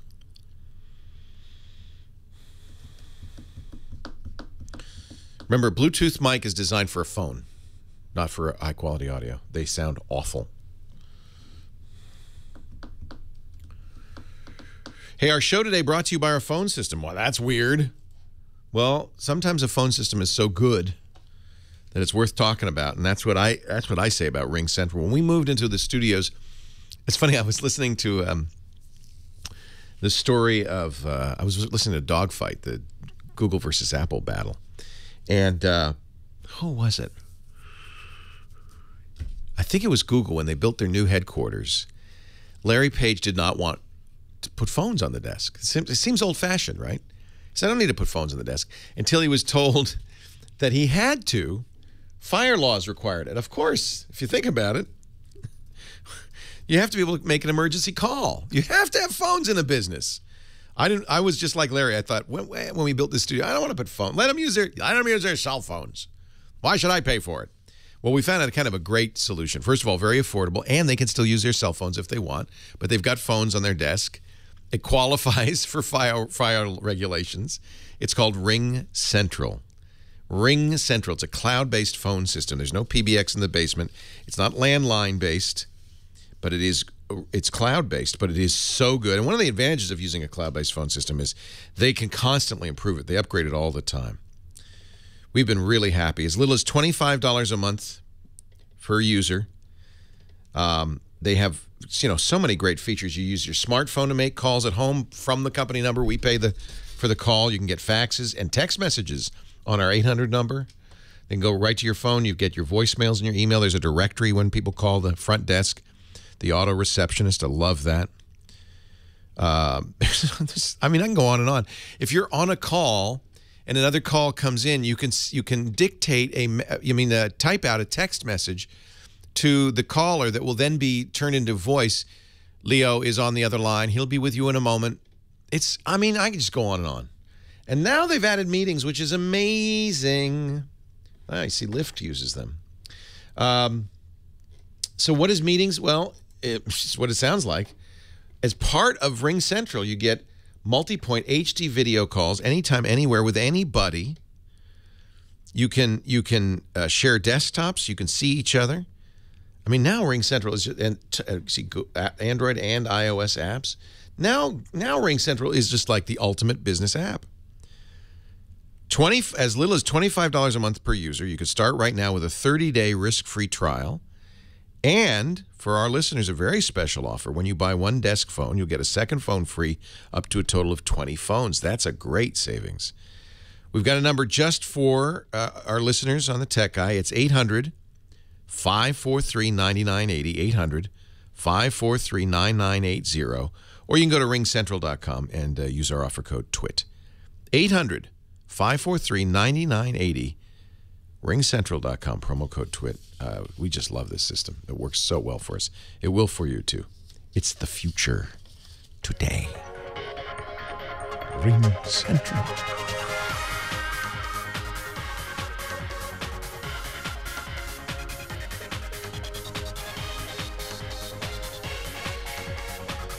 Well, hey.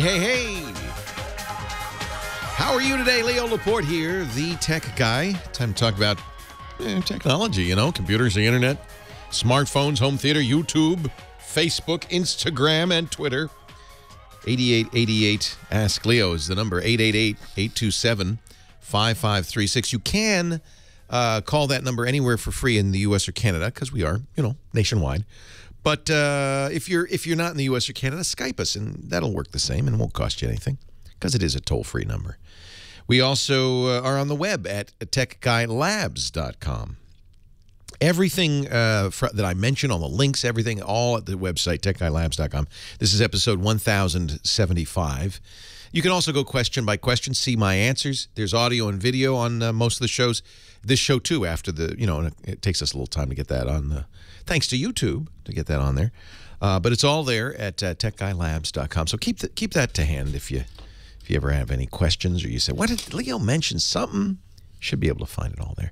And your comments, by the way, are more than welcome. If you're one of those people, I know they're out there because I can hear it. I can feel the energy, who's yelling, Leo, you're wrong. There's a better way. That's great. I want to hear it. Put it in the comments at techguylabs.com. The idea is, it's always free, no subscription fee, always open and available. And the idea is more and more valuable the more information people add to it. So please do help out and leave your comments. We welcome those. Even if it's, Leo, you're wrong. Pam is on the line, our next caller from Hollywood, California. Hi, Pam. Leo Laporte, the tech guy. Hi, how are you? I'm well. How are you? Well, I feel like I've been on hold for so long that I should be pulling out my rotary phone. I'm so sorry. I apologize. It's because I'm such a gabby fella. But let me give you some time to make up for it. What can I do for you? I have to get a new phone. And I'm really scared of these smartphones. Yeah. I don't like the apps. I don't like the whole Facebook, your face, my face, your space. Well, you don't have to put any of that stuff on there. You know that, right? Well, that's completely voluntary. No requirement that you participate.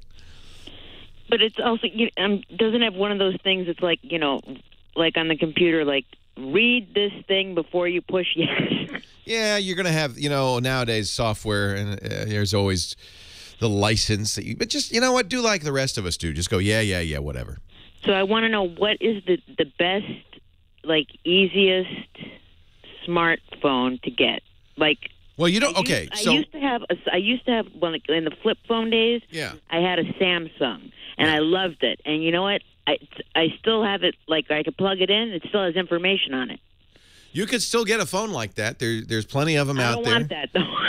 You're ready to go to a smartphone. I mean, there are advantages, even if you don't do FaceGram and Instabook. There are smart, phone things you could do, like having a map that's always up to date, and nobody gets lost anymore.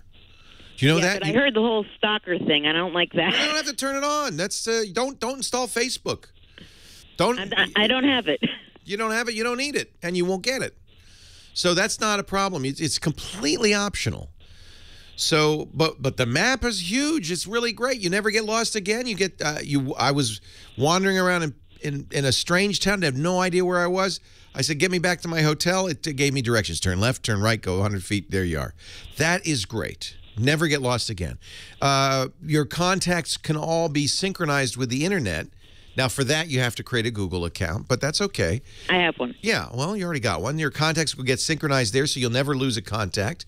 If you change a contact on your computer or on your on the internet, it changes on your phone automatically. You can add pictures to your contacts. So when somebody you know in your family calls, you'll see a smiling face. That's nice. Is it? Well, I like it. I mean, if it's a stranger, maybe not, but if it's your family members, yeah. Let's see what else. I'm with Verizon, and I want to what is the simplest, most straightforward. I heard it was either like Motorola or the Samsung Galaxy. Not the new one. I'm not a fan of the Galaxies, especially for somebody who's getting their first phone. That is probably not a good idea. And I am convinced now, and I mentioned this at the beginning of the show, the only reason the Samsung Galaxies sell as well as they do is they spend so much money on advertising that people just think that's the only choice. It is not a good choice for most people. No, I mean like the older ones. Yeah, you like Samsung, and that's fine. In fact, Samsung phones are good, but the smartphone's not so good. Okay, what about the Motorola? Let me just see if, I think the Moto X is a really good choice. If you don't like a phone that is helpful, you may not like it because it does things like you can talk to it. Okay, no, I like that. And I love it. On the Moto X, I could say, now everybody, if you've got a Moto X, move it away from the radio. You could say, "Okay, Google, now help me get home," and it'll tell you. So there are some nice features on the Moto X. I personally think that's, for most people, the perfect phone. It's the right size. It's not too big. It's not too small. It's not one of those phone tabs. It's not a phone tab. It's 4.7 inches, which is just right. It's a little bigger than the iPhone, but it's just the right size, I think. I'm very happy with it. It's a computer. Right. That's the difference. Your old phone was a phone. Right. This is a computer that can make calls. So that's of necessity. That's more complicated. You're going to get, license agreements.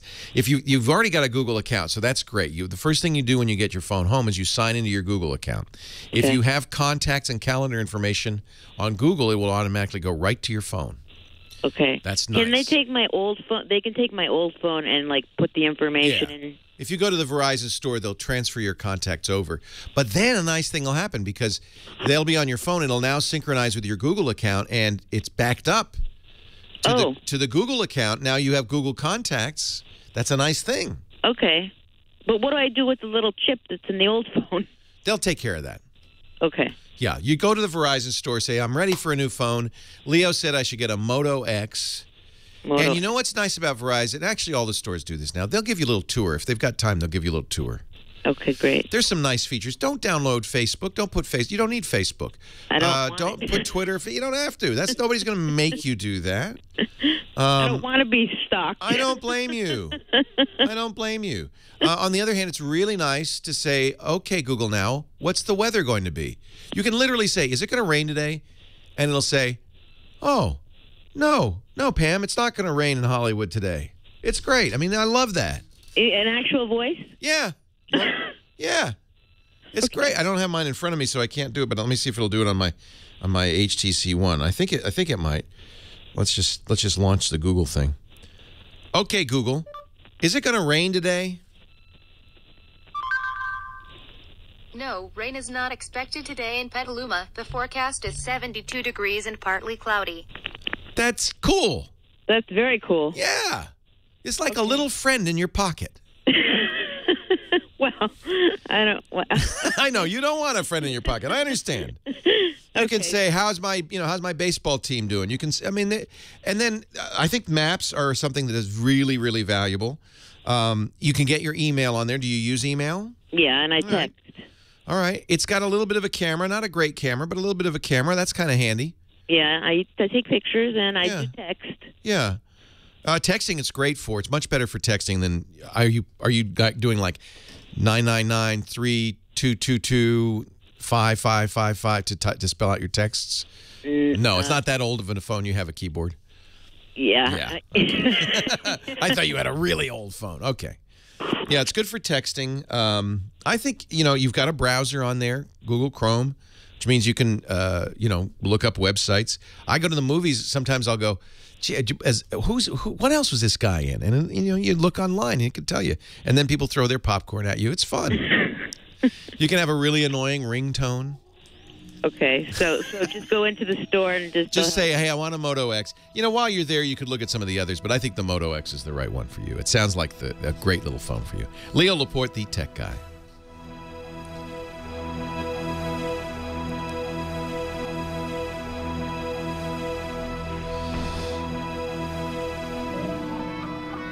And I'm carrying right now, I'm carrying the M8. But it's more expensive, and it is a better camera. I miss the touchless features a little bit, although I found a really good program called Agent that does a lot of the touchless features on this. So, like when I'm driving, it'll read me a text. This is a really nice feature of the Moto X, and Agent will do this. It knows I'm driving because it sees me moving. So when somebody sends me a text, it says, "You just got a text. Would you like me to read it to you?" I'll say, "Yes." Lisa texted, "Don't forget milk on your way home. Would you like to respond?" "Yes." "On my way, I'll get the milk." You said, "On my way, I'll get the milk." "Is that correct?" "Yes." "Would you like me to send that?" "Yes." Didn't touch anything. Completely all talking to my pocket. Things like that are very useful. No, the battery on the Droid is very good. I wouldn't recommend the the Moto X.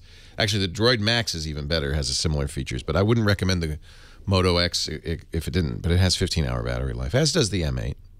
The newer Droid Max, or is it the Ultra? One of the two Droids that they announced at the same time have most of the same always-on features as the at Moto X, but they have more Droid crap on them.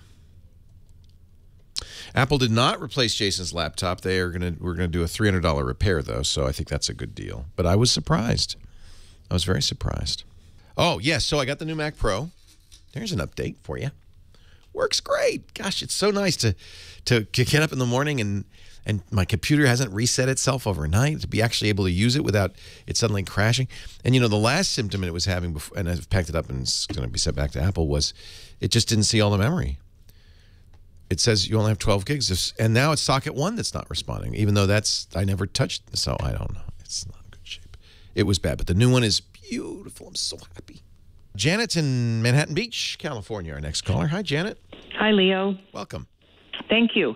I am getting ready to go on vacation next month and am looking for a camera. And I've been doing some research and have read and spoken to people and gotten great info on the Sony RX100 Mark II. Yeah, I have that camera. It's nice and little and easy, but it's like $700. Yeah.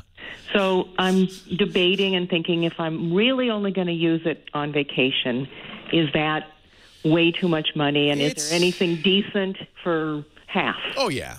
Okay, so here's why the Sony's nice. It's a point and shoot like any other, like $100 camera. Mm-hmm. The only really good thing about it is it does particularly well in low light, and that's because it has a bigger sensor than is typical in one of those. Okay. And it has a fast lens, so it is a good low light camera. And I bought it for that reason.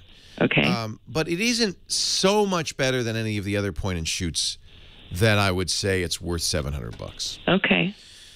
If you don't need, super low light performance, then I wouldn't worry about it. Okay, so do you have a suggestion for Yeah, something? I'm a big fan of the Canon, Mm-hmm. the Power Shots, the ELFs. And the reason I like them, especially for travel, is they're very compact. That's what I want. You push the off button, the lens retracts, and it is basically a size of a deck of cards. Okay. They start at $100. Now, you can go and get better, depending on features and what you want. But, I mean, I'll give you an example. the Canon ELPH 130, it's 16 megapixels. It has 8 times zoom. That's a lot. It's wide angle, 28 millimeter, perfect. 720p video, high def video. That's a great camera. You spend a little bit more, you can get optical image stabilization. You can get Wi-Fi enabled. That's $130. So these are very inexpensive. The top of the line, I think, is the S110. And that is only $200, and I think it's really a nice camera. It isn't. A pro might say, "Oh, the chip is too small and it doesn't shoot RAW." Blah blah blah blah blah blah blah. You don't care about that. No, I don't. You don't, and that's why it's $700. By the way, they're going after the pro. The pros who want a little one. Yep. Okay. I think the PowerShot 110. It's $218 on Amazon. That comes in black, blue, green, pink, red, or silver. Oh, goody. 16 megapixels. It has optical image stabilization. That's very important. That makes a big difference in the quality of your pictures. It shoots 1080p video. I think you want that as you travel, not because you're going to whip it out and take a 30-minute, video of the Balinese fire ceremony. But what you will do, and I hope you will do, and I highly recommend it, is at the same time as you're shooting stills, every once in a while you take a 6-second clip. Okay.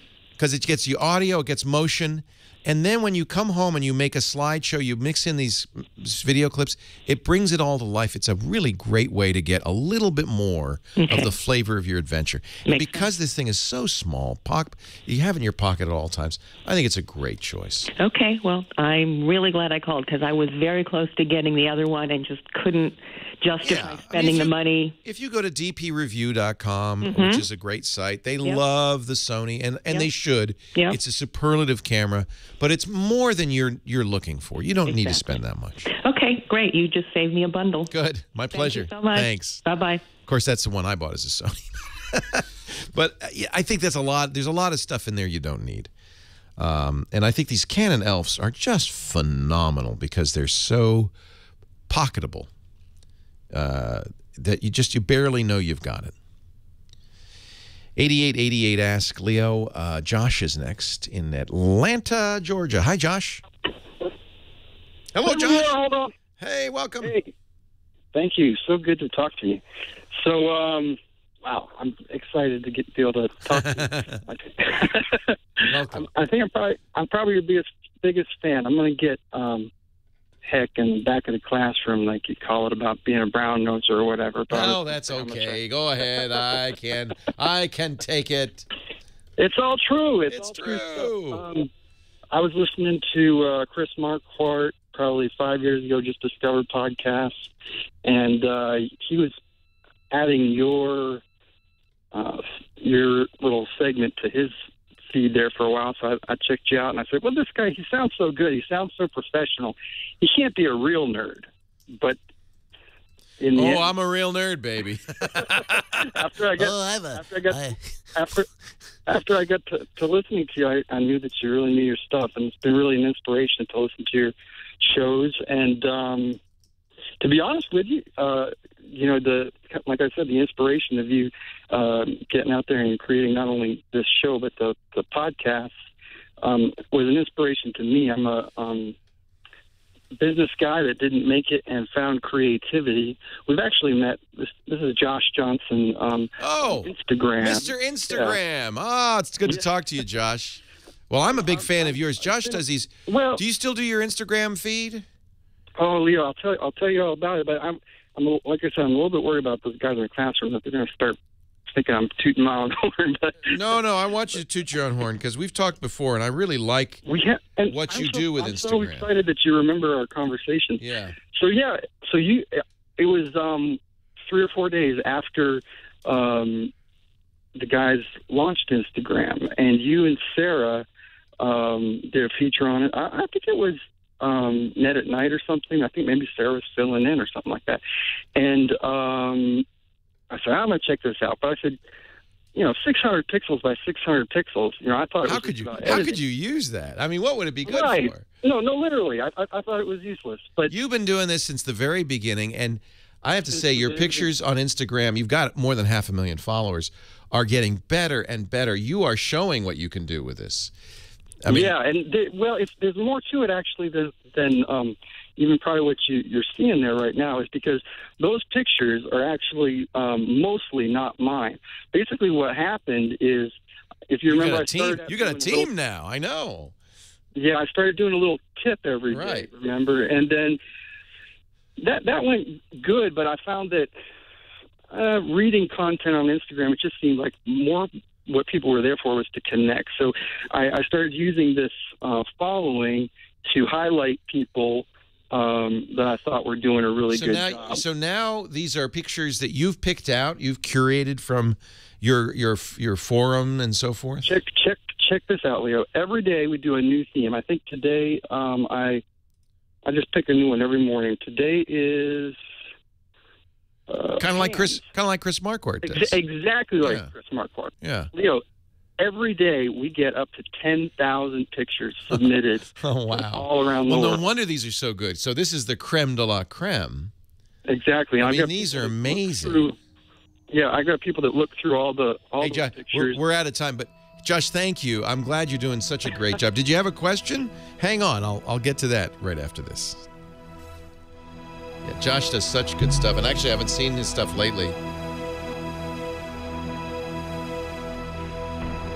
But boy, and it just shows you what you could do on Instagram. Really great stuff. Let me log in. Oh, I changed my password. I should mention that if you're an Instagram user, you should change your password. We're going to get back to Josh and our calls in just a second, but I just want to have a little snack time. Where's hey, who stole my Nature Box? Hey, I love Nature Box. Have you seen us talk about this before? So Nature Box are snacks that are nutritionist approved, no high fructose corn syrup, no trans fats, all good stuff, and delicious, delivered right to your door. You can subscribe to Nature Box. They have 3 sizes of box, small, medium, and large. Well, small is 5 bags, large is 20 bags. You can get an assortment, or you can say, hey, I want gluten-free, or I want vegan, I want sweet, not spicy. I'd get an assortment for your first Nature Box just so you can see all the different kinds of stuff. We always love the assortments. Thank you. Here's some of my Nature Box treats. Alex just brought me a few. This one is flax fortune coin. So this has flaxseed, which is good for you. No HFCs, no partially hydrogenated oils, artificial sweeteners, artificial flavors, artificial colors, 0 trans fat, nutrition's approved. And I got to tell you, the staff, the reason I couldn't find a Nature Box, the staff loves these. They are,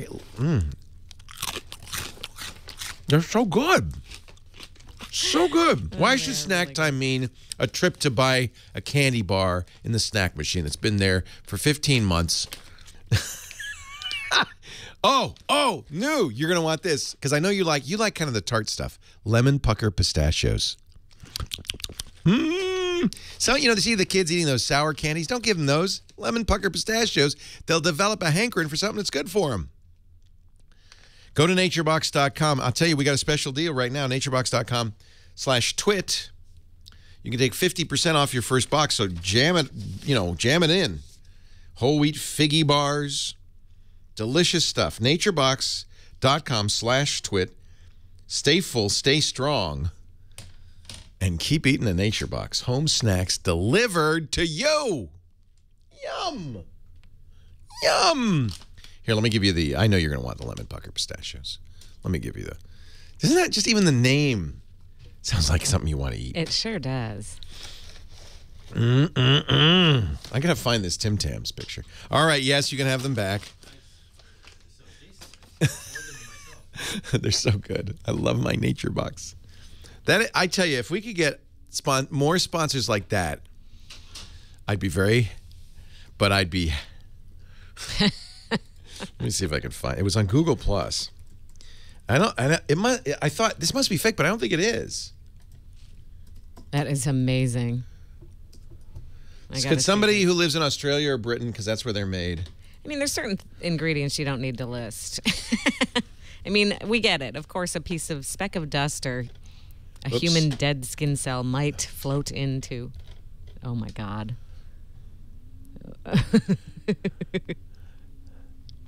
Can somebody confirm that? Oh, it's a hoax. Oh, it's a hoax. I guess, Josh, well, I'm still on the line with him. Did you have a question, Josh, or you just want to say hi? Well, I wanted to say hi for sure, but also I wanted to just ask you if you had any thoughts lately on the whole concept of using social media as a platform for marketing. Well, you're a great example, Josh. I don't know if you're marketing a business, but boy, you've got your name known. You've built a business in effect on Instagram. Right. And so I guess the bottom line, Leo, and I guess probably I didn't expect you to have a specific answer for this question, but the first question would be like, how can I start to not have to worry about the rent from month to month?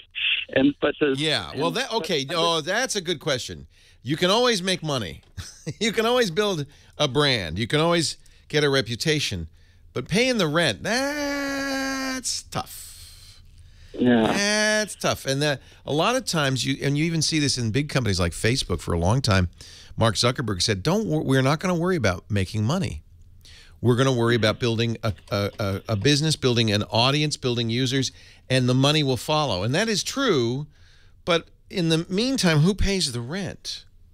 Yeah, I worked the night shift from 7 o'clock at night till and so well, think of it this way: you are investing in yourself. I mean, it would be like asking the question, "Hey, I'm going to college. Who's going to pay me to go to college?" No one. You're investing in yourself because in the end, this will benefit you. Now, I can't imagine that hashtag JJ doesn't have some real value now. You've really created a community. The most important thing, which is a community around you. That community will support you, so you have to figure out how to what it is. So first thing to always start with is, what is it that I love? What is it that I am most passionate about that I want to do? Yep. And you've said that often, and I've listened. And you always start with that, and don't worry about if it's going to make money. Start with that. You've done that. Photography, you obviously you love that, and then you found a platform, Instagram, and you created a community. How big do you think that hashtag JJ community is? I would say we probably have between 10 and 20,000 that really are in there and would be excited about talking about what we're doing. That's about right. That's about, because you have 588,000 followers, but that doesn't mean 588,000 highly engaged followers. My experience is it's more like 5% of the total. Yeah. Is the actual 10,000 submissions. That's a hard number. There you go. That's a day. Pictures per day for each different theme. That's per day. And so, and what's exciting about that is, I can talk to companies and I can say, okay, I can market your, I can connect. But don't be too limited, because here's the thing that people have to start doing is thinking of new models. A lot of times, and I did this, how do we monetize the radio show? How do I make a living from the podcast? Very old-fashioned. I run advertisements. But it is by far the only way, far from being the only way. And nowadays, there are many newer ways. There's sites like Patreon, Patreon.com. Kickstarter, we've mentioned before, Indiegogo. There are places you can go and you can say to your community, Patreon's a very good example. I like doing this. But I need to make a living. I have to pay the rent. I'm working the night shift. You need to help me pay the rent. I've heard about it. Yeah. I've heard about it. Actually, I do. I just came up with a really good specific question for you, Leo, on this very thing. So, like I said, I think it's a really exciting thing. And the one thing is, what I was saying is, I can get these people. I can market for them. I can put out ads to these 500,000 followers, right? But what I can also do is I can get these people that are following to market to their followers. Does that make sense? That's called multi-level marketing, and that also is a well-known scheme. So I feel like there's a lot to do there, but here's just a real practical question. So I love, for example, say like the Mophie case or any product, how do I contact the person that makes the decision to spend $10,000 on a week-long That's a very good question. People generally who have ad dollars to spend on new media and digital media come from a particular part of the ad agency. So the query that you make is, who does your advertising? What agency does your advertising? Most people do not do it in-house, but if they do it in-house, they'll tell you. If they don't, they'll tell you the agency.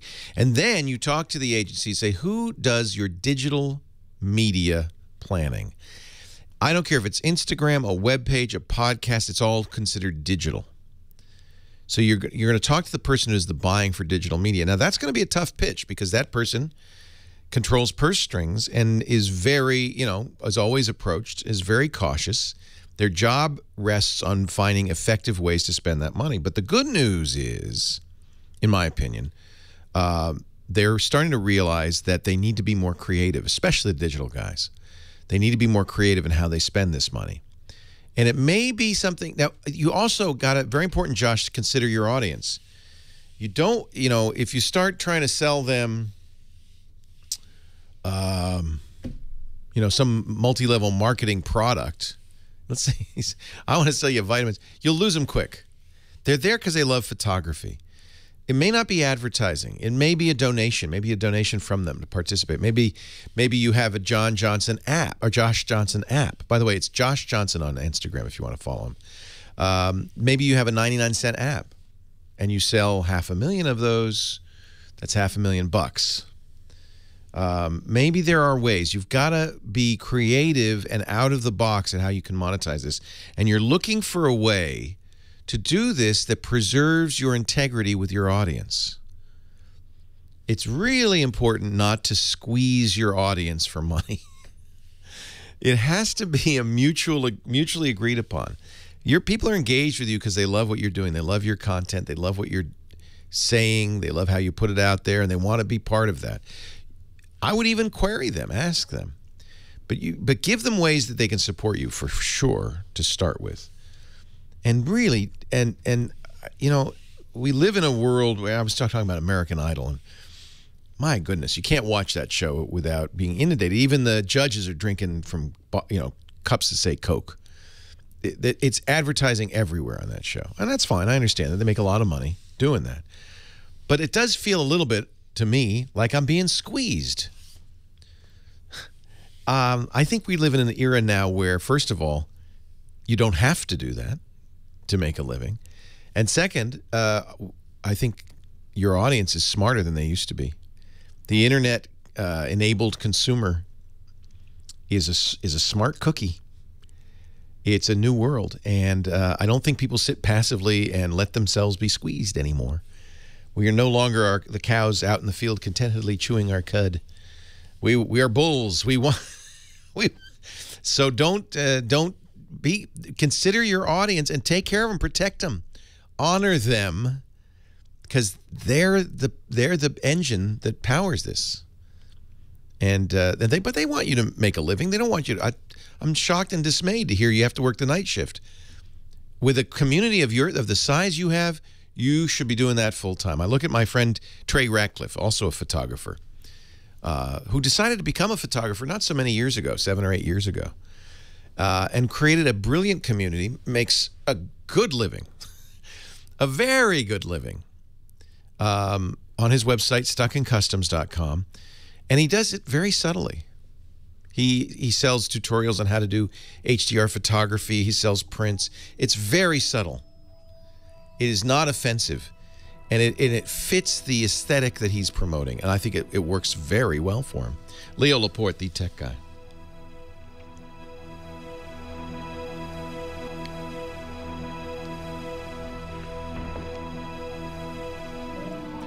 So I have to take it back. Tim Tams do not contain human flesh. If you're running a small business, you can't operate it. Never have. Full speed. Never will. That's why. Weird Al Yankovic tweeted the image in March 2011. That's the first recorded tweet of that image. I guess we can't believe anything, can we? Tech Guy Show, as always, brought to you by our good buddies at Personal Capital. Have I mentioned Personal Capital to you? You've heard me talk about them before. I interviewed the founder, Bill Harris, on Triangulation almost 2 years ago now. Bill was a former CEO of PayPal and Intuit.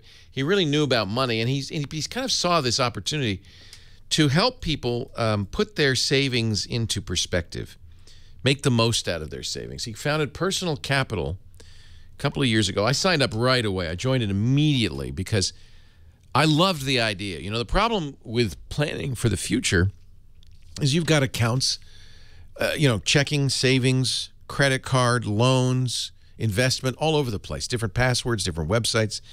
With Personal Capital, you put everything into the Personal Capital site, secure and safe, I promise.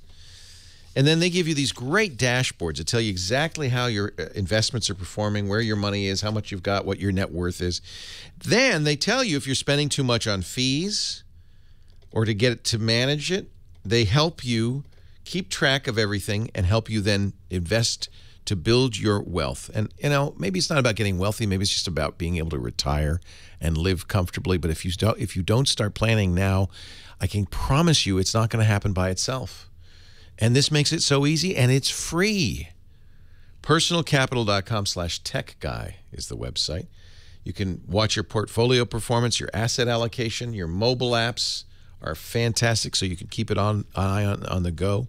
They'll give you an investment checkup, mutual fund fee calculator, analyze your 401k, and they'll help you balance your investments. Make sure your investments are right for you. It's Personal Capital.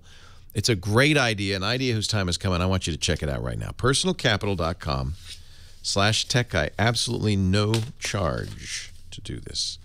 Personalcapital.com/techguy. We really thank them for their support of the Tech Guy program. Leo Laporte, the Tech Guy. 8888 Ask Leo. That's the number. Last segment of the show. That means it's time to say hello to this guy over here. This guy over my left shoulder. Get away from me. Dick DeBartolo, Mad Magazine's maddest writer, and our gadget hound, the Giz Wiz. Hi, Dick. How you doing? I'm well.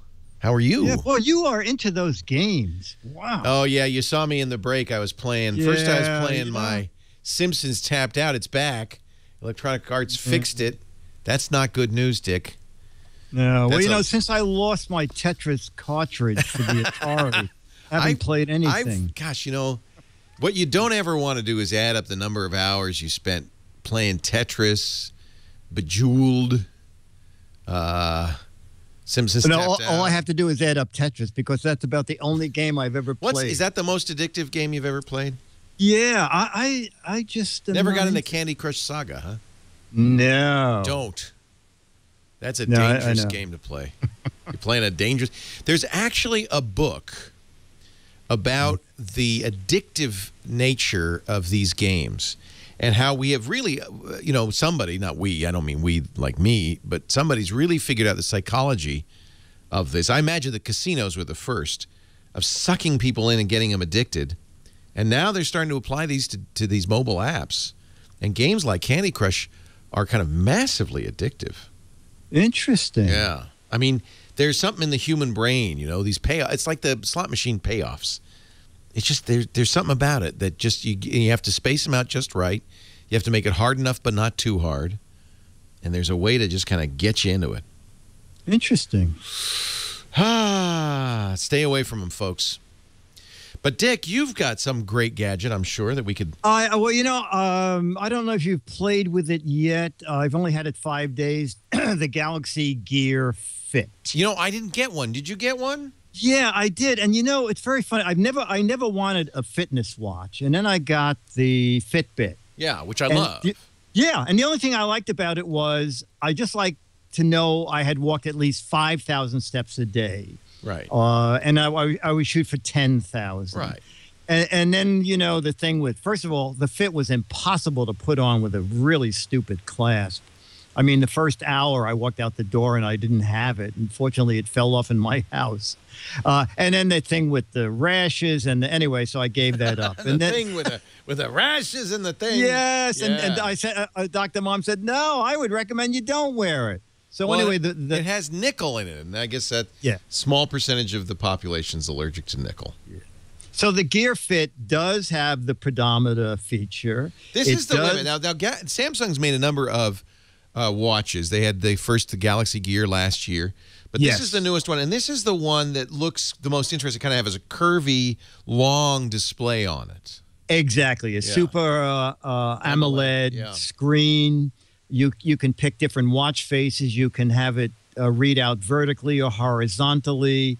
This is the only one that was in the least bit interesting to me. Yes, I like this one too. It doesn't do all the things that the Gear or the Gear 2 does, but it will still give you your texts when they come in. It'll tell you have email, but you can't answer anything through the watch. You'll get the notifications. I think on the text you can send back a pre-written text. It's kind of nice because instead of taking your phone out of your pocket, you can just look at your watch and it'll tell you who's calling.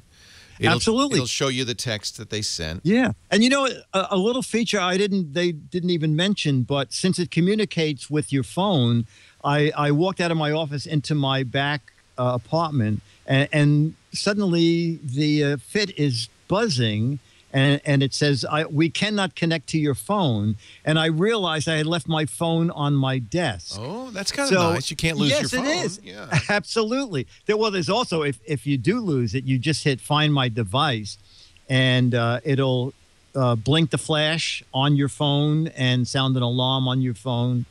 So there are a lot of little features that I like. The one thing I wish they had worked out better is it charges via micro USB, but not directly. There's a little thing that clips onto the back of the watch, and then the USB goes into that to charge it.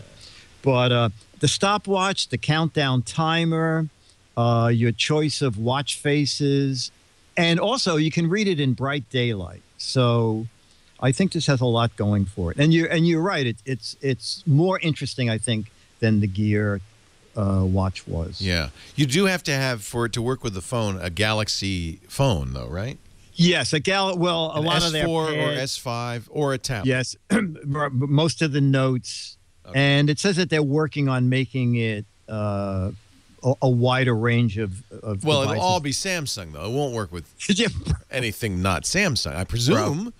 Apple is going to supposedly do this too. I think the rumors are very credible that at some point, might not be this year, but at some point Apple will release an iWatch of some kind. I think that's not a bad idea. I think that's a lot of companies are saying, quick, get yours out now. Yes, yes. Before Apple does theirs, because I think there's the feeling, rightly or wrongly, I suspect wrongly, that whatever Apple does will be like the iPhone. It will reinvent the category, and that everybody will have to play catch-up. I don't think Apple will. I think those days are gone. But we'll have to just wait and see. We don't know anything about what Apple might do. They've hired everybody. And somebody just told me that Nike laid off their entire wearable team. Really? And I think that's an acknowledgement from Nike, premature acknowledgement for Nike that Apple's going to own the space. Oh, did they all go to Apple? One of their most, Jay Blahnik, one of their most famous evangelists, advocates did. Oh, that's interesting. Yeah, really. So we just don't know how much medical, how much fitness focus there'll be, whether it will be a notification device. Those are the three things these devices can do. They can measure your footsteps. They can measure your heart rate. They can notify you that there's a call coming in. Nothing does all of those. Some Apple device might. I don't know. We'll see. Yeah. This one also does sleep like the Fitbit does. But you have to wear it. Yeah, absolutely. Is it comfortable? Absolutely. Yes, it is. The curve on it I like a lot, and I don't mind wearing it at all. The band is much easier to use, and also it meets the dust and water resistance standards, so you don't have to worry when you're washing your hands. I find it hard to believe that it's the timing. It couldn't be worse. Just as people were giving up wristwatches, like everybody giving up wristwatches except for the old folks, now they say, oh, but wait, we've got a wristwatch. Seems like bad timing. But we'll see. Yeah, we'll see. We'll see. Dick anyway, is at gizwiz.biz. Galaxy Gear Fit. Yeah, Gear Fit. Gizwiz.biz is Dick's site. Notes for this and all the products he talks about on all of his different shows on ABC and on our podcast, the Gizwiz, are all there. Plus the What the Heck is a contest, a chance to win an autographed copy of Mad Magazine. Thank you, Dickie D. Hang around. Thank you. I think we're out of time. I can't believe how fast this goes. Heather Hammond, the Phone Ranger. Thank you and your mom and your auntie for being here. Always great to see you. tomorrow, Easter Sunday. Are you going to wear a little Easter egg outfit or a little bunny outfit? Yeah, let's do a bunny outfit. Okay, I'll do a little chick outfit. Okay. I'll wear my yellow fuzz sweater. Nice. And we'll have Easter eggs and chocolate bunnies. You eat the ears first, of course. Yes. Yes. Thanks to Nathan Staten, who will also be here tomorrow. And all of you, I hope you will too. Leo Laporte, the Tech Guy. Well, that's it for the Tech Guy Show for today. I'm Leo Laporte. Thank you so much for joining us. Don't forget, the Tech Guy is just the tip of the iceberg. We do nearly 30 shows now on the Twit Netcast Network, and you'll find them all at twit.tv. We talk about Windows on Windows Weekly, Macintosh on Mac Break Weekly, iPad on iPad Today. You get your daily dose of tech news from Tech News Today, and our weekly roundtable show, This Week in Tech. It's all at twit.tv. And I'll be back next time with another great Tech Guy podcast. Thanks for joining me. See you next time.